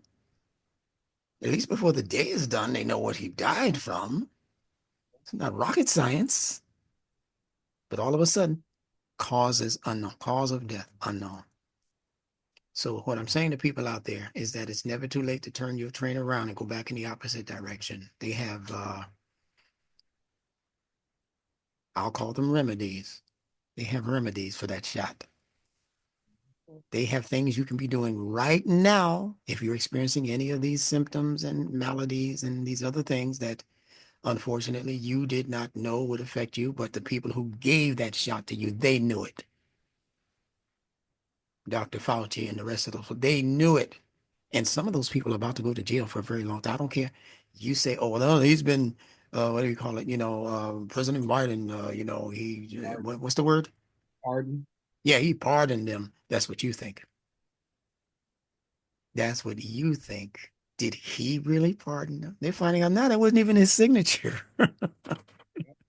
And in cases like this, if it's not your signature, it's not valid. Listen, man, there are so many things that are unfolding in this day and time. It makes my head spin sometimes, but in a good way, because Allah is showing us rapid fire what this world is made of. Go to the ayat. That's what they are. The instructing signs that most people pretend now to not see. But it's going to happen so much in front of the average person's face, they won't be able to pretend like they didn't see it or hear it because it'll be your grandmother. That's when it doesn't hurt when it's your neighbor or when it's somebody in another town, but when it's your grandmother who you knew was calling for you because she was so sick and you wouldn't go to her house to hold her hand for the last time before she passed. You told her on the phone, I can't come over, Grandma. I can't touch you. You might have it. You might have that. And I can't, can you come over and just look at me through the window? No, Grandma, your window might be contaminated if I mean, I'm sounding like I'm exaggerating, but I know I'm not exaggerating. Definitely. If I touch the handle of your door, Grandma, I might get it. All based on a lie. People can say what they want. I know that some people are cursing at me now. Oh, I took the jab and blah, blah, blah. Well, that's your business. If it hasn't affected you in that way, hey, bless you. But the other thing they're not recognizing is that what I'm speaking to now is an issue that is time sensitive. What does that mean? It means that it wasn't designed to take you out immediately. It was not designed to take you out in the next year or two. We're talking about a protracted disease and virus that was designed to take you out in 3 years, 5 years, sometimes 10. Do you know they have diseases like that that can take you out, get in your system and take you out of here in 10 years? Yeah. So that's what we're talking about. I made sure that nobody in my family that I could reach with these words took it, and they didn't, and they're all prospering, doing very well. Not one of them has had hardly even a cold in that whole period. 2019, 20, 21, 22. Oh, now we're in 25. And most of them have not even had a common cold. And if they did, they got over it like you get over common colds and common flus, because it was flu season when they introduced it. I know we're talking about a lot of subjects, but these are very important segues into understanding the fitrah. The fitrah has a naturally built-in mechanism for eradicating diseases. Allah clocked white blood cells into your system to deal with most of what they're calling diseases. White blood cells that immediately go to work. When a foreigner is in its system, the white blood cells go into immediate, they're standby soldiers, and they go into immediate action to cordon off the problem. It's almost like your system is building a wall. Hate to put it that way. Hate to put it that way, but not all of what they're doing out there is against the fitrah. Now, if there's no more emergency, there's no more need for the wall. So see that as your objective. You know, eventually we gotta cause the world to become so peaceful and agreeable that we won't need any. You know, I can see that in the future because we're humans. We just gotta go into our human selves. We're not there yet. We're still into the primitive animalistic self. We're still into the greed self. So we have to do what things do that come around you that are greedy. You got to stop them from taking everything you got. I get it. The fitrah, you'll notice, has a consonantal connection to the English word father. And I know I told you that the fitrah was feminine. The father concept is its counterpart. It's its counterpart. In a household, when you have a mother and a father, call it a wife and a husband. If something happens to the husband, or the husband decides to not do his duty and he leaves the wife, or he dies and she's left as the only one in the family taking care of the children, she immediately goes into daddy mode.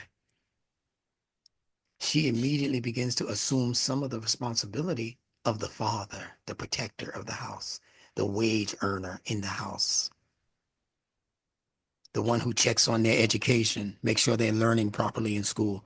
The mother, and we should know that we are in communities of people who, how many of our fathers are gone or died or whatever. So within the fitrah is also the capacity for father protection. There's a verse in the Bible, in the last book of the Old Testament, I think it's called Ezekiel. No, it might be a different book. You might know it. But it speaks about the turning of the hearts of the children back to their fathers, and turning of the hearts of the fathers back to their children. It says in that last day, I'm forgetting the exact words, but it's saying that, And he will turn the hearts of the fathers to the children, and the yes, hearts of the children to their fathers, yes, and smite the earth with a yes, curse. lest I spite the earth with a curse or something like that. Malachi 4:6. Malachi, that's it, my man. I looked it Appreciate up, you. but Okay, well, hey, you quick with the fingers. Yeah, Malachi. Yes, Malik. All right. So what is this saying? Imam Muhammad again said that the mentioning of the father in that instance represents the fitrah.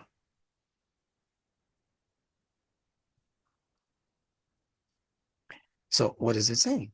It's saying that a day will come when Allah will turn the hearts of the fathers, or the fathers, yeah, back to their children. It means he's going to turn the heart of the fitrah, the central concerns of the fitrah, back to the children. Who are the children? The uneducated, those who are innocent and unaware of what's going on in the world. If we really understood how quickly this world is being educated right now in this 2025 we're living in, and in the last 4, 5, 6, 10 years that we've been here, there's been a rapid acceleration of learning for most humans, who some of whom have never been to school on the college level, university level, some not even on the high school level. Some of these rappers who are out here putting together all of these rhymes and this poet, many of them as sophisticated as they are with rhyming and all of that, even though it's full of cussing and fussing, just leave that out of it for a second and look at their cadence, look at their poetry, look at their connections with words and sounds. Do you know how sophisticated these young folks are right now without having gone to college, without having finished 12th grade? And that's the reason why they are over inundated with foolishness and cussing and fussing and killing and all of that, because there are people on top who saw that coming. And they said, if these young people, these 18-year-olds, 16-year-olds, 18, 21, 29, 31-year-old people, if they ever come into an elevated sense of academics and common sense and being able to put logic together, if they ever come into an appreciable degree of that level of knowledge, our scheme is over. Because we depend on people being stupid, people being able to not reason, not being able to put things together, 1, 2, 3, ABC. We depend on people only articulating the lowest of the desires among humans, lusts, that kind of thing. They depend on you worshiping your lust. And Allah says that's the worst of creature. The ones who take their own afwa as their ilah. They take their own low desires as their God. That's where they had most of us. That's where they still have most of us, but that's where they want us to stay.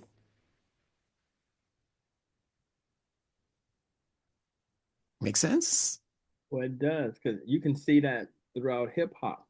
When it first came out, they didn't worry about it when they're talking about the hip, the hop, the hippie to the hip. And the hip hop and don't stop and bang bang the boogie. That's what they wanted you to do, to be bang banging the boogie. Right. And Bang bang the little sister, the little girl in the, in the club. then when the rappers start coming out like KRS-One or Public Enemy, Uh-huh. that's when they're like, wait a minute. Problem. Red light.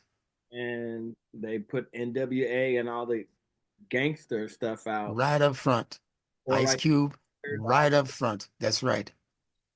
You're absolutely correct. They did not want that elevated knowledge, academic knowledge, to be put out there. That was challenging the status quo. It's like a jungle sometimes. It makes me wonder how I keep from going under. mm-hmm. And he's talking about all the problems in the neighborhood and all of that and how it to, but the thing that was left out was the solution. See, I listen to music very critically and very carefully. In all of those songs that talk about problems, Marvin Gaye, what's going on? What's going on? But he never gave you a solution to what was going on.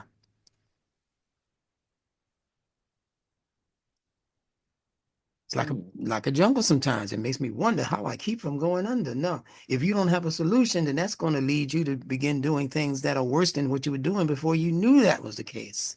Because now I want to feel good about myself, and all I have is this reefer. All I have is this Coke to make me feel somewhat good about being a person in the world. All I have is this, this syringe and this cigarette. So this jungle that they've created for us is necessitating that we begin to do some things to make ourselves feel good again.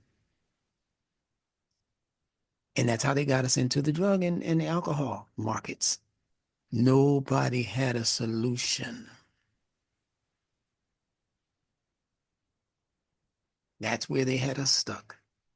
Muslims were supposed to be the ones to rise to that occasion.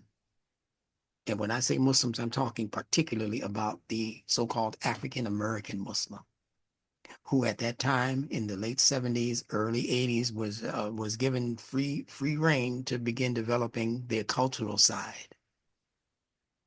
See, under Elijah Muhammad, Muslims weren't given that kind of leeway. They weren't given that kind of leeway. In fact, the Muslims under Elijah Muhammad were told that entertainment was off limits. Muhammad Ali happened to sneak through because Elijah Muhammad dismissed him once for being a boxer. He said, "We are not in the world of sport and play. We're not playing. So you have to quit." And he was thinking very seriously about quitting until he won the listing fight. And some people around Elijah saw some big money. Okay, we'll let Muhammad box, you know. You know, everybody's got their weakness, you know. That millions of dollars started to pour in. The Nation of Islam became more popular. But everybody else, maybe Cool in the Gang, you know, they snuck through and became professional. Billy Paul, people didn't know he was a Muslim, you know, that kind of thing. But to invite just the community in to begin sport and play, no, he said you can't do that because he thought that would take us off our trajectory of serious business, community building. We can't be building community and shaking our butts on the stage at the same time. Joe Tex experienced the same pushback. The same pushback. Unfortunately, he didn't have the lyrical acuity to be able to design songs that spoke to not only the problem, but also the answer, as we said. Joe Tex didn't have it. The songs he was writing was like, "I gotcha.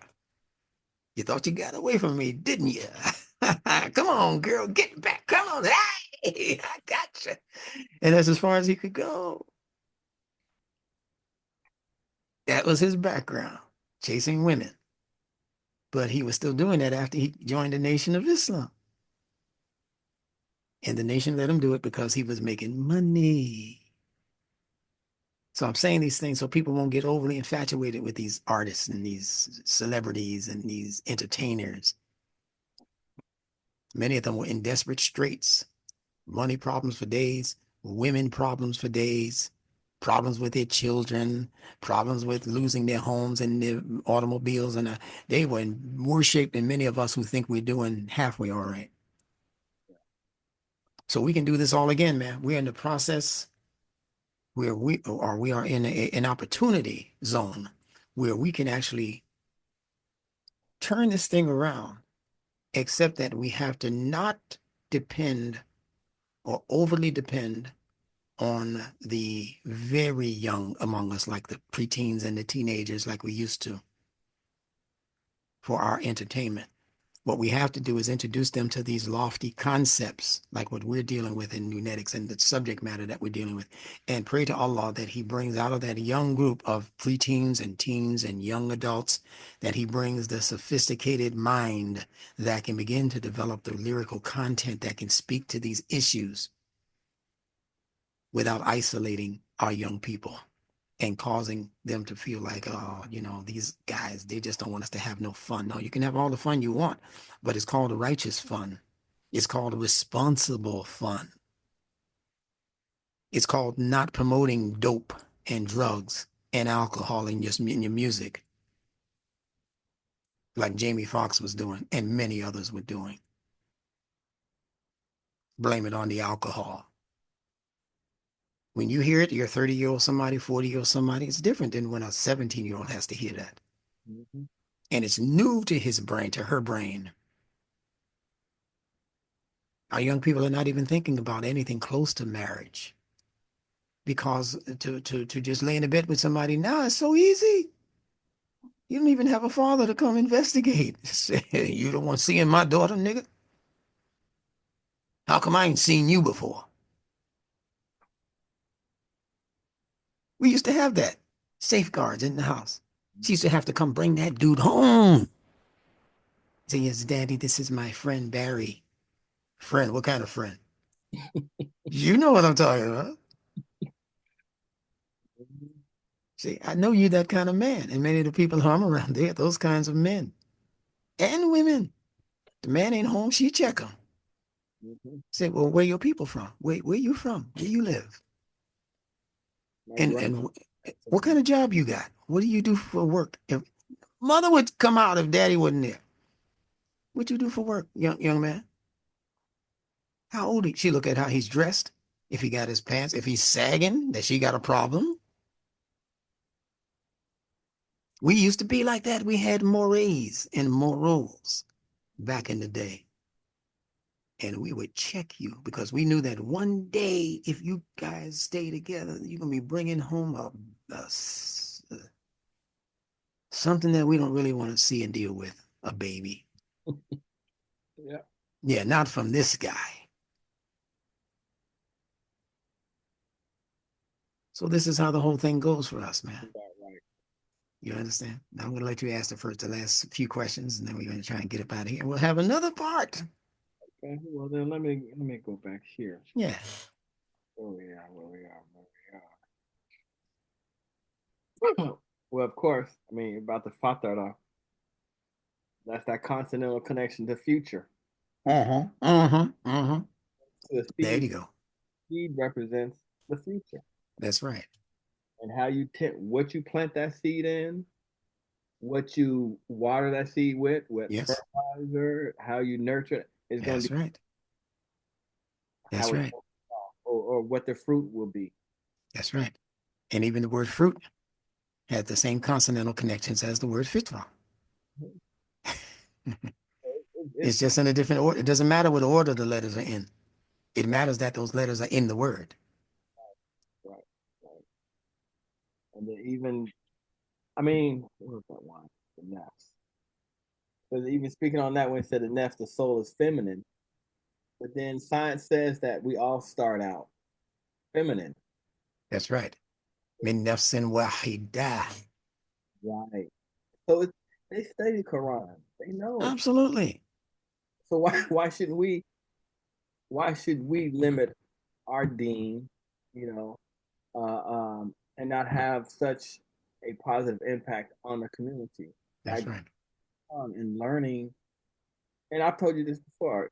In my past, the only reason why I chose to learn Arabic was so that I can read Quran. But even then, it's still kind of limited. The precursory, just the surface level stuff. Yes. Well, And you're getting beyond the surface now, my friend.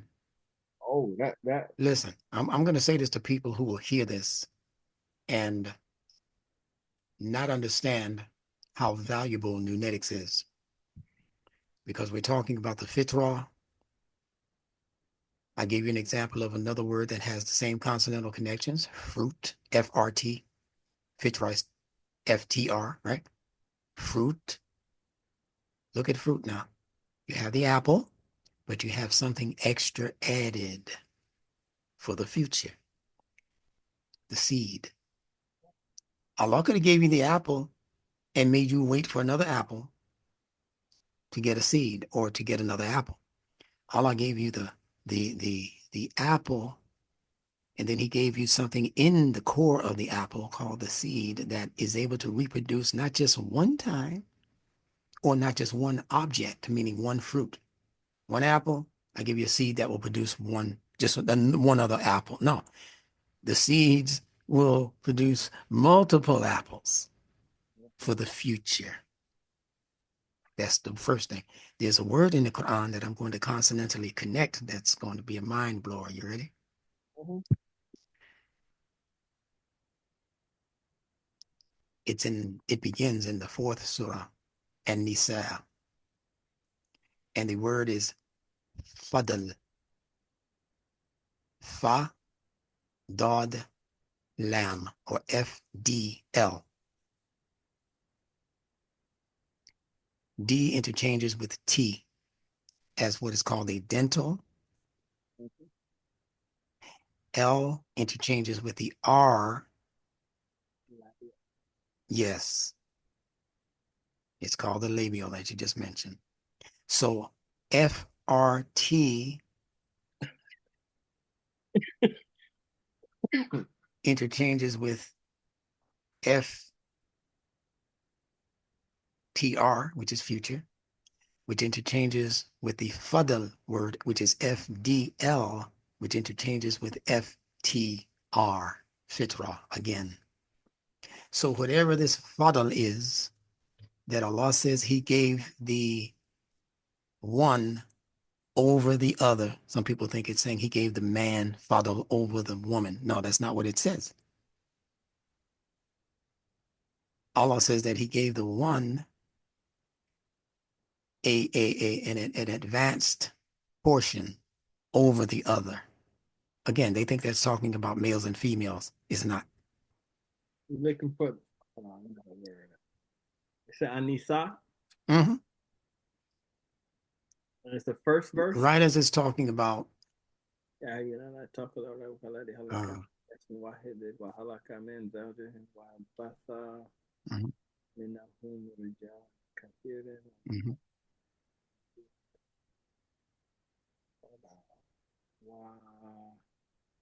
Go to the part where it says Arijalu Kawamuna Ala Nisa.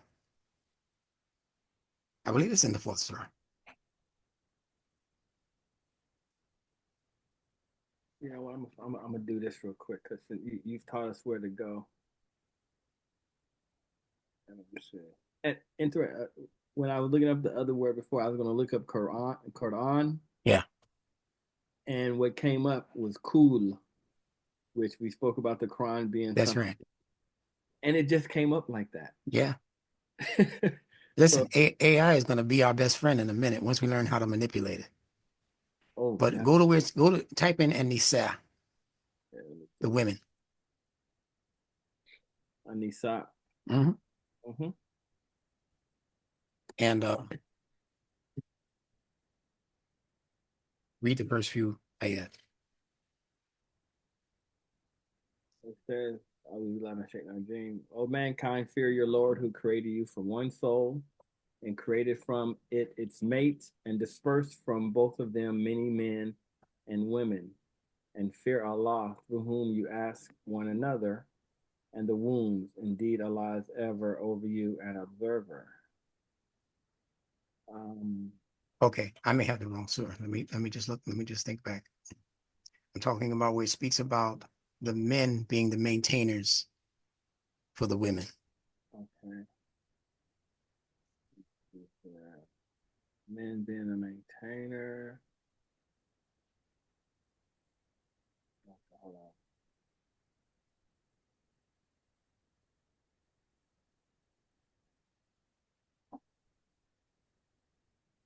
Okay.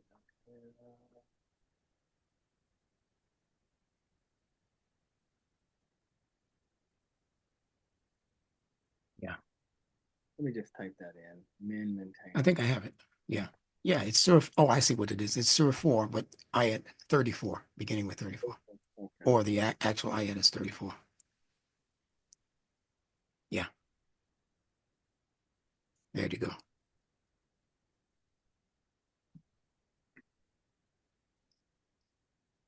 Bima faddal. Yeah. Faddala. There you go.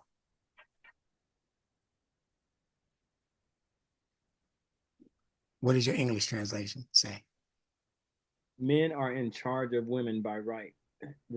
Right of brackets, what Allah has given one over the other. Okay, stop there. Not by right of what Allah has given him over her. Mm-hmm. Listen carefully to what Allah is saying. By right of what Allah has preferred one with over the other. But it doesn't say whether the one is a male or whether whether that other is a female, Correct. which means theoretically either can be either or. He could have given, if you understand it, first of all, if you understand it truthfully, it's not talking about men and women. Mm-hmm. Rijal does not mean men. Right.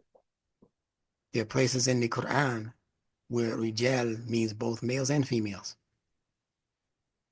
So it's not talking about the male having a degree of superiority over the women.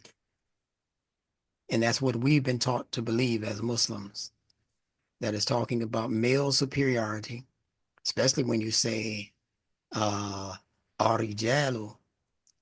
the men, Kawamuna, Allah, Anisa, Allah. That's that you have this degree of superiority over, and most Muslims don't translate it like that because they know they're going to get pushed back. mm-hmm.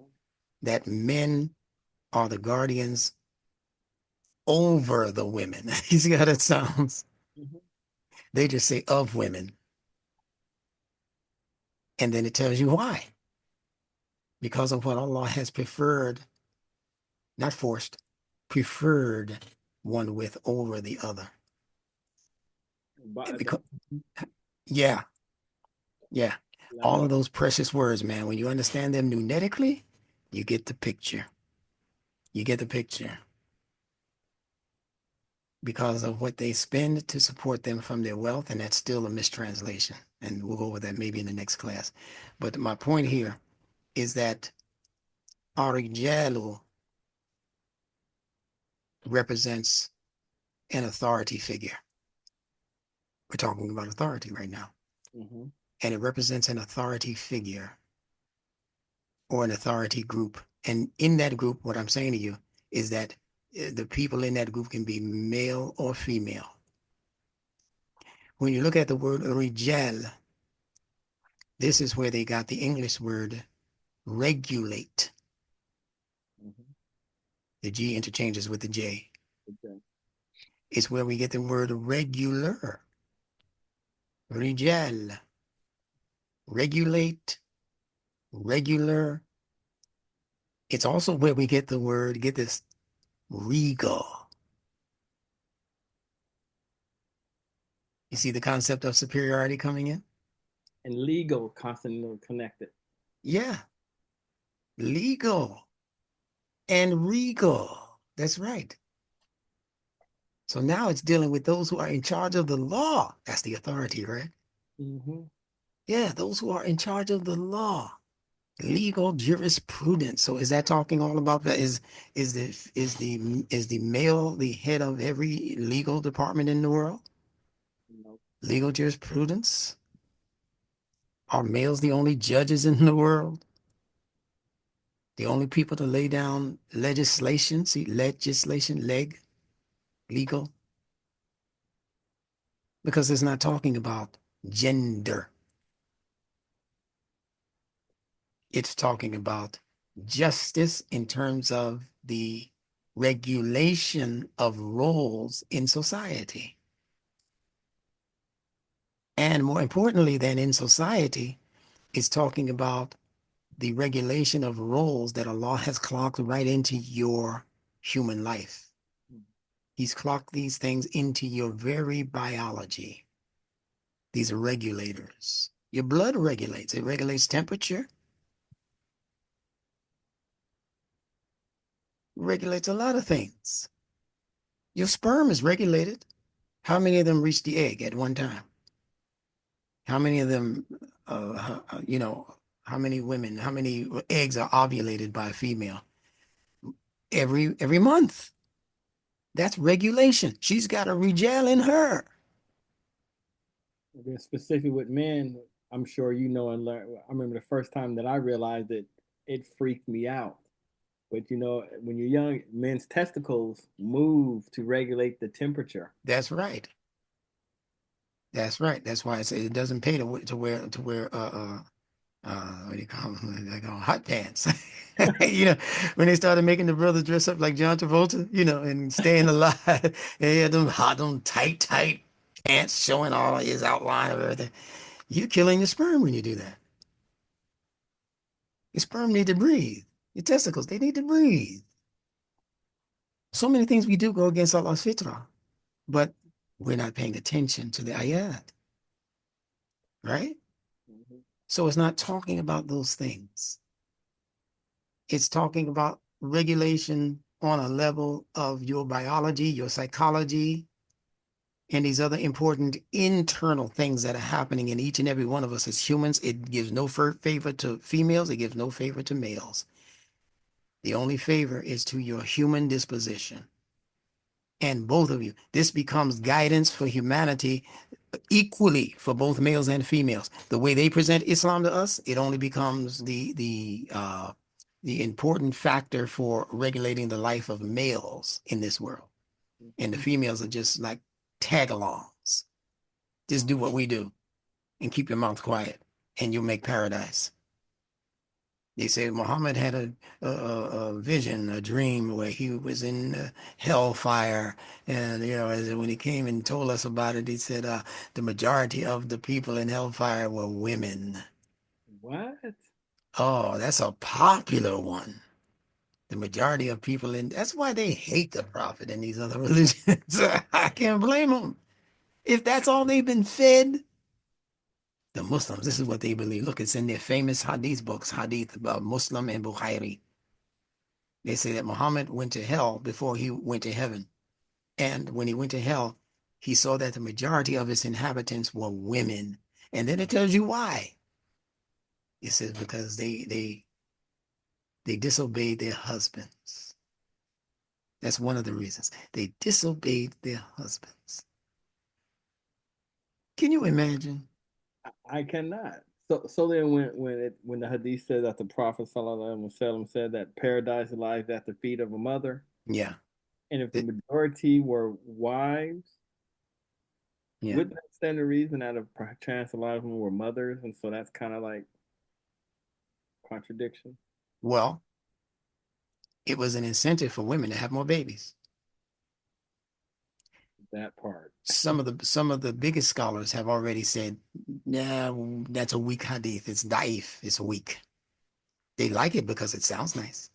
Mhm. Paradise lies at the foot of the women. In other words, if you raise my children right, you'll go to paradise. Yeah, it's a beautiful hadith. I can understand it on different levels, Mhm. but I can't accept it as a revelation. Right. How does that trump, so to speak, what Allah has already said about the women when He said to reverence the wombs that bore you? For it is Allah who is looking out or watching over all of you. How does that hadith about the women and the paradise and all of that over the babies how does that trump what Allah said in the Quran?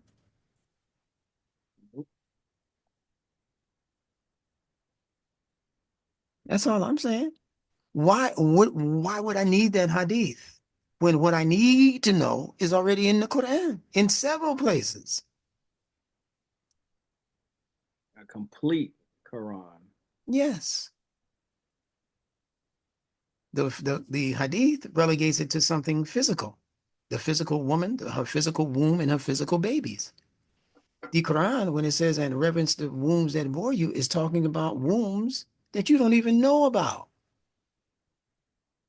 Anything that's born out of something else is born out of a womb. So the entire world of Allah's fitrah is the womb that you should be respecting.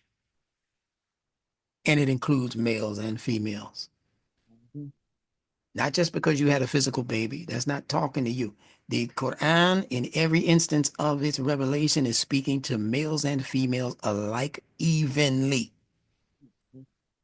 So if it says reverence the wombs that bore you, understand that whether you're male or female, it's talking about some level of womb development that Allah clocked into you. I know some people are scratching their heads over what I just said, but you got to investigate. يَتَدَبَّرُوا الْقُرْآنَ. To study deeply the Quran. If it had been from other than Allah, you would have found in it much discrepancy. There's a discrepancy if I think that's talking just about women. But where's the man in there? Where are the men? Aren't they producers? Don't you have some ideas that are born out of your brain? So your brain is a womb. Reverence the wombs that bore you. I should reverence my mind then. Don't you have feelings that are born out of your emotionality? Well, my emotionality is a womb then, and I should have reverence, meticulous attention paid to not hurting myself, injuring myself, like that horse that had the horseshoes removed. It takes very careful steps. So I should be very carefully stepping with my emotionality forward, lest I fall and injure myself. I'm careful about who I take on as a mate or as a friend because I don't want to fall away from the favor of Allah in taking on some dope dealer or some gangbanger or some hoe. No, I don't want them to be my friend. I don't need those kinds of friends. I'm going to be very careful with who I choose as a companion, as a Sahaba.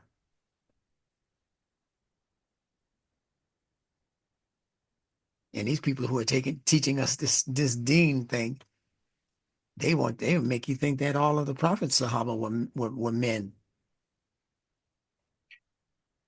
and the women were just tag alongs. Some of the best companions he had were female. Some of the best soldiers he had were females. So the wayward scholarship did this to us. There's a small cadre of them who are sincere and intelligent, knowledgeable, and well-meaning. We don't discount them. But the overriding number and amount of the people who fashion themselves to be scholars are responsible for taking us off of as-sirat al-mustaqim for personal advantages. They're bumping into each other now about what the Quran says and what it doesn't say, or more importantly for them, what the Hadith say and what they don't say, and what they meant. You say it means this, I say it means this other thing, because this word can also mean, and then they run into walls, brick walls, trying to figure out what these hadiths, so-called hadiths, are saying, when the only true hadiths are in the Quran, according to the Quran. It's that simple. It is. Why don't they translate the word hadith into the Arabic word hadith when you find it in the Quran? Why is it always something else? They never put the word hadith. As many times as the word appears in the Quran, you'll never see it translated as hadith. It's always as something else. But they have other words in the Quran that we're much less familiar with, that they leave in its Arabic form. Like I mentioned earlier, Ra'ina. They say Ra'ina with a twist of their tongues. They don't translate Ra'ina.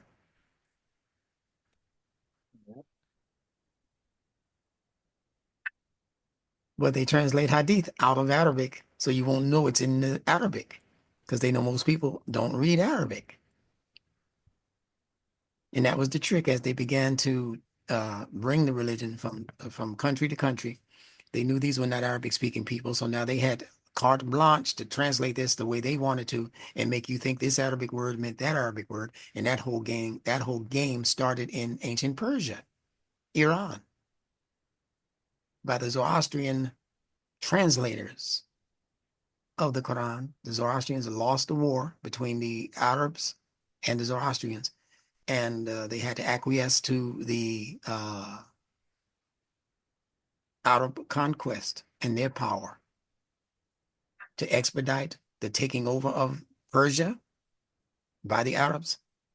They went into an agreement with the Arabs that said that we can expedite this by just allowing our Persian soldiers that you just conquered, Let us be the mullahs. Let us be the new teachers of your deen.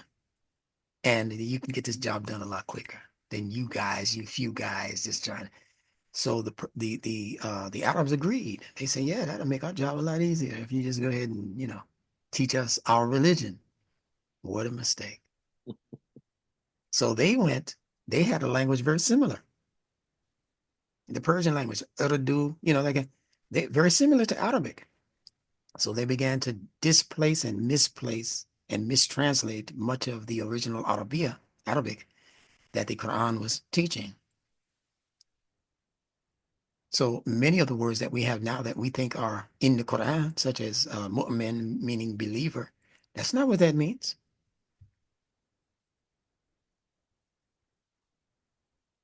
It's not what that means. That's Akbar, meaning greater. Great, Allah is greater. that's There's no Allahu Akbar in the Quran. Some people might want to challenge me because they think they know, but they don't know. And it's unfortunate that they don't know, but they can know today and get on the right track. There's no Allahu Akbar. There is Allahi Akbar. And because you don't know Arabic, you don't know the difference. I think it's only two surahs where they have it in that context that they try and or they want, I can't call it right now, but they try and it doesn't mean Allahu Akbar in no way, No, of it. So no, because Allah is not a comparative statement. Akbar is comparative. It means greater. You can compare something great to something greater. But then there's also the greatest. And that's what Allah says He is in the Quran. Allahu al-Kabir. Allah al-Kabir. the greatest. He is the great. It's not even a superlative. Greater, Akbar, is a superlative, which means it's the highest in terms of comparisons of great. So there's nothing greater than Akbar when you compare it to the scales of greatness. Follow this carefully. Allah says, Kufuwan Ahad. There is nothing to be compared to His Ahad, to His uniqueness, His oneness. So you can't even form a sentence that is a comparative analysis when it comes to Allah. You can do that with everything else in creation, but you cannot do that with Allah. That's what makes Him and keeps Him in the image of being something that is superior without comparison.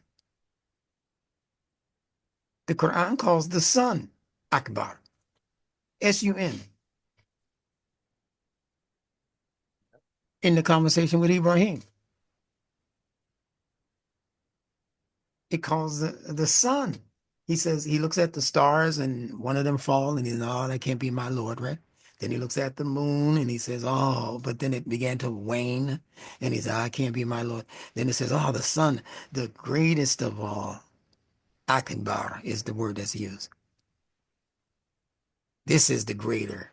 Hada al-Akbar. That's what it says. The sun is Hada. This is al-Akbar. And he says it twice. This, Hada. Hada al-Akbar. And then this is the greater. And you know what happens to the sun. You follow what I'm saying? So then that's where he decided on the true meaning of Tawheed, that I can't even make these comparisons. I better not even let my brain keep trying to force me to find this thing that is uh greater, because there is no greater. There's just Allah and El Kabir. That's an attribute that's in the Quran. There is no Akbar in the Quran. Allahu Akbar. That's from ancient pagan Arab times. They had that phrase in their language. Allahu Akbar. They were saying that many years before the Prophet even got here. What is this guy talking about? How could they have been saying Allahu Akbar? Didn't that come with the Adhan? Yeah, that's my point. When did the Adhan get here? Well, brother, you know it came in a dream. Oh, yeah, I bet you it did. Yeah, you're right. It came in a dream. Where's the adhan in the Quran? The only line from the adhan that we might be able to say is from the Quran is La ilaha illallah. Not even might, that's in there. La ilaha illallah. Every other line in the adhan is not to be found in the Quran.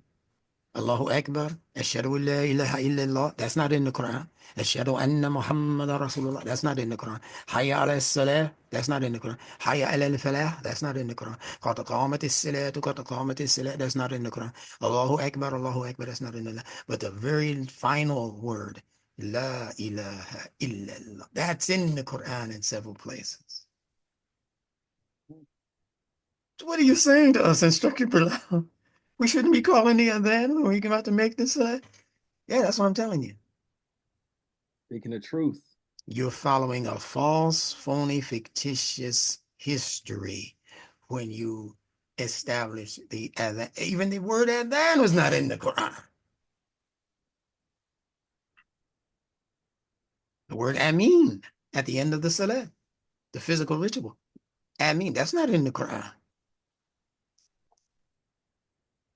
In the way they give it ameen. You see that at the end of Al-Fatiha when you read the Quran? So who's zooming who here? I'm trying to be as light and polite as I can possibly be, my brother. Trust me when I tell you that. You know me by now. I know. Yeah, I'm skipping over a lot of stuff that could truly hurt a lot of people's feelings and make them kind of go, it's sort of deranged. And I don't want to see that. I want to see people self-correct. Give them enough to chew on and to go investigate and study and even, put messages back at the bottom of my YouTube video. Put it in the comments box. Don't be crazy though. Don't use your limbic brain, the emotional brain, to respond to what I'm saying. Everything I'm giving you is from my rational brain. Nothing that I gave you tonight is from my emotional brain. It's from the neocortex, registering information and making self-corrections, and then feeding the corrections to those who need it. If you can't do that in return, don't respond to my videos. I'll erase it. But Well, you know, more people than we know are becoming wiser and wiser to the things that I and many other people who we might call scholars are saying in their videos. There's more and more people of intellect who are responding and not responding to me. They may have never heard of me, but they're on the same frequency level as I am.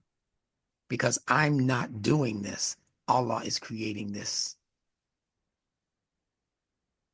progressive level of frequency and vibration. And he's doing it through his Rab principle, the principle of evolution, internal evolution. It's so beautiful. I don't know what to say. Give me some when questions. you understand it. Well, and I do want to make a correction because I did say it only like I guess two times in the Quran, which was actually misspoken. I think it was two surahs that they were using when I was studying the Akbar, Hmm. using to try and correlate the Allahu Akbar thing. Yeah. But in actuality, the Akbaru, the greater, I mean, is greater. Hmm. It's the nominal or the adjective. I mean, it's throughout the Quran where it's nothing to Hmm. do with Hmm. being, you know, anything other than Al Kabir. Nothing at all.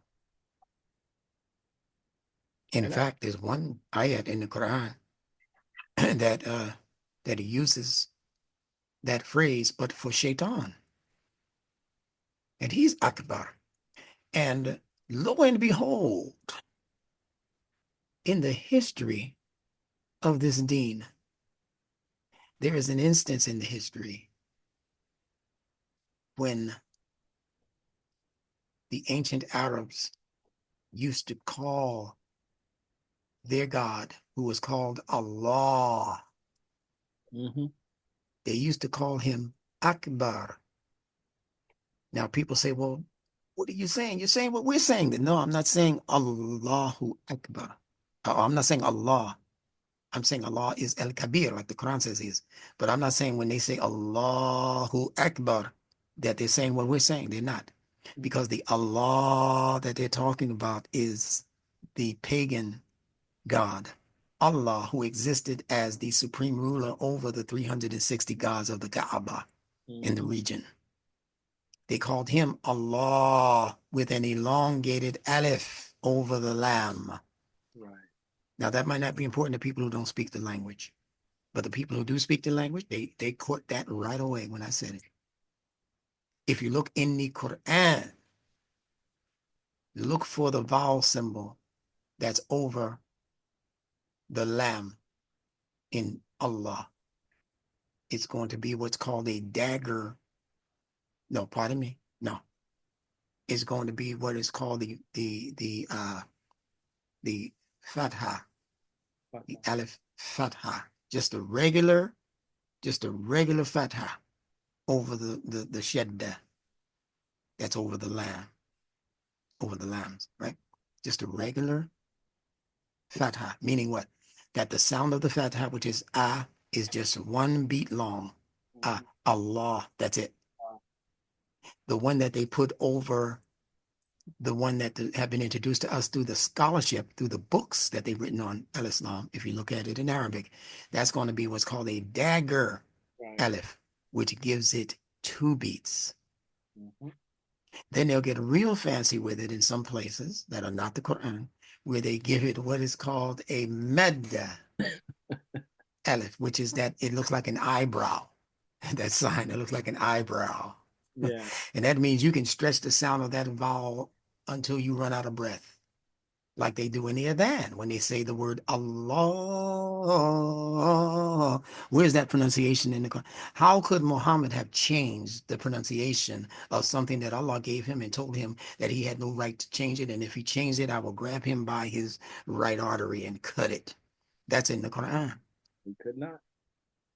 They're telling us that Muhammad did that. See, Muhammad made that change to elongate a vowel in the Quran. He doesn't have a right to do that. And he didn't. That's the pronunciation they had in pagan day Arabia when they worshiped in Allah, who was Allah over 300 and some odd pagan gods in Arabia. That's the Allah they're talking. Well, how do you know they had that language? But how do you know they had Allahu Akbar? And how do you know? How do you? Well, because it tells you that in your what you call your Shahada. Hmm. When you say Muhammad ibn Abdullah, what Abdullah?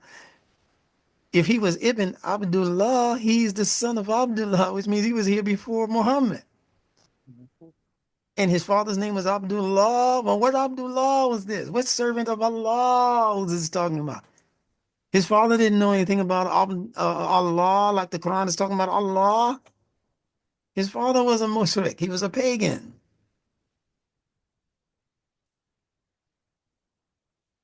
I'm going to cut it there. I'm not even going to say anything more. I'm going to let folks study and get back to me.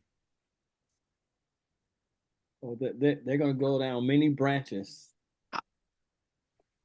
So that in itself is profound because it is.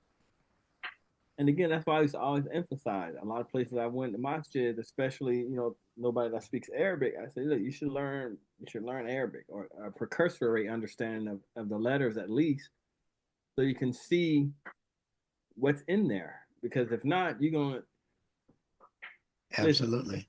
When you said about you can go crazy, when I seriously start focusing Yeah, on but that this is yeah. and learning, I initially got angry with myself because I'm like, how? And that showed me my ego was up here because Mhm. studying, and then I'm gonna go move to Mecca. I gotta have my thobe. You know what, brother? I've never told you Yeah, this. I think yeah. I almost dyed my he red at one point. Okay, with so the henna. Yeah, I was yeah, really into that, but then I'm yeah. like, Yeah, yeah, they pull up bamboozlement, but Alhamdulillah, yeah. the But you world know what? You know what? You know what? Yeah, that's right. Alhamdulillah. And may Allah bless those people with a better understanding. It wasn't their fault. This is how Mhm. we learned the religion. So it wasn't any of their faults. Right, right. So I don't want anybody to feel guilty or misled in the sense that, it's something that they can't correct. They can course correct. I did, You see? you know. Yeah, they can course correct and say, well, I'm going to start one level, one layer at a time. And first of all, recognize that I can wear this turban or this thobe or, these other things or not. And maybe in time I won't. Maybe I'll just divest myself of one at a time. So I won't be so stuck on the literal religion. Hmm. I won't be so stuck on the outer trappings of the deen. Right. Sandals, wearing sandals and this and that. One thing I would ask you to divest yourself of, talking to the audience now, is the star and crescent, because that is totally un-Islamic. Hmm. Mon And next time we get together, I would ask you to remind me to begin our conversation with the meaning of the star and crescent. Yeah, just remind me. Allah tells you what the purpose of the star and the moon and the sun is in the Quran. He said they're just objects, markers. He doesn't put any special emphasis. Mhm. But this world has pulled up. Man, they have bamboozled us something bad, something terrible. Yeah. And like you said, And as I said in the beginning, they're all symbols. mhm. They're all symbols, even in Christianity. The star and the crescent is a symbol. Mhm. In Judaism, the star is a symbol. But until you know what it's a symbol of, you won't really know what you're worshiping.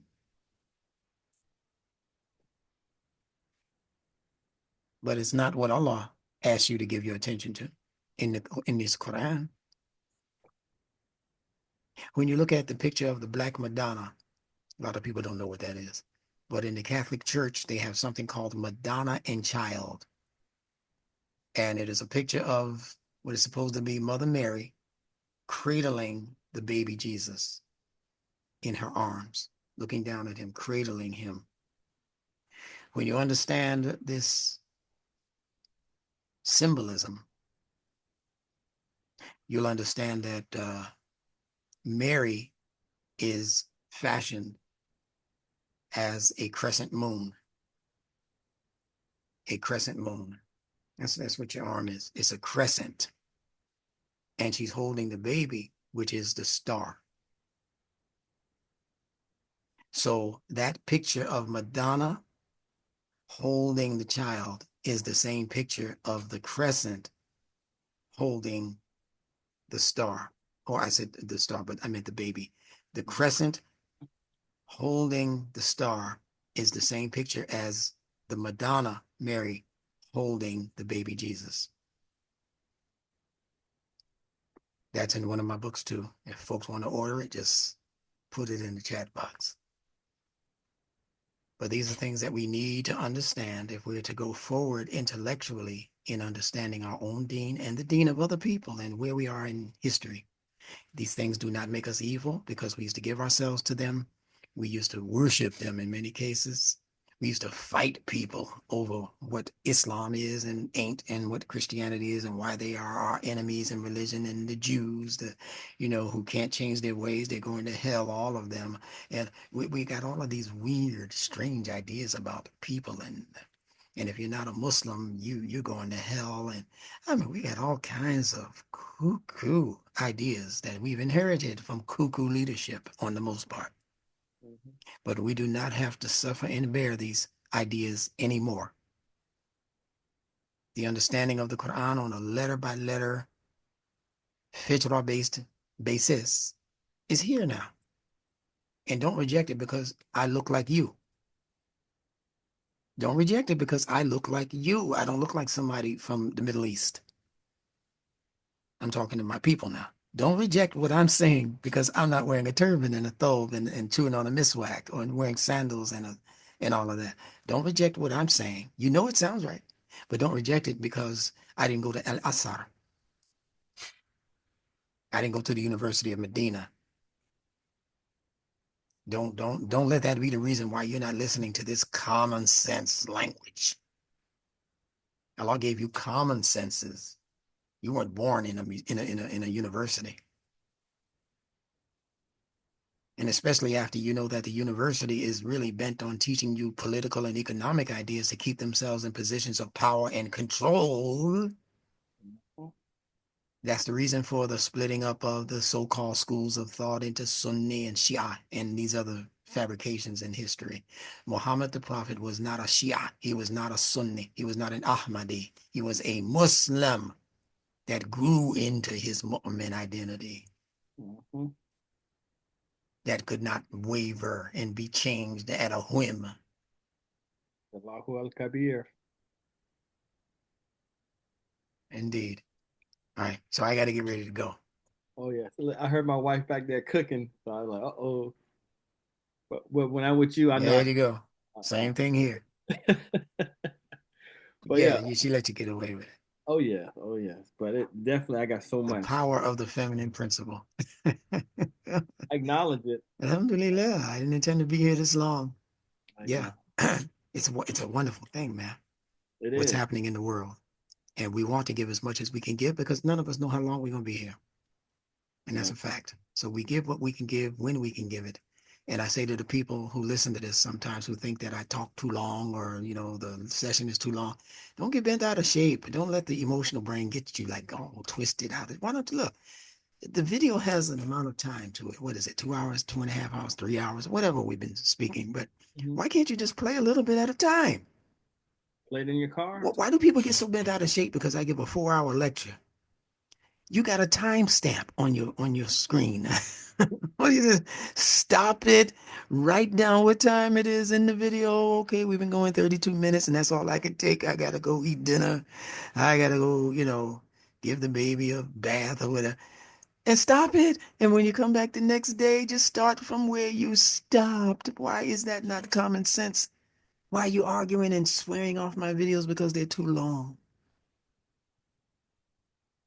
If I have a 10-hour video, you can play a half an hour at a time every day and be through in a couple of months with that one video. Common sense. But common sense ain't so common anymore. So you try and get rid of some of the sense. Well, that's all they've been giving us for pennies. Yeah. Mm.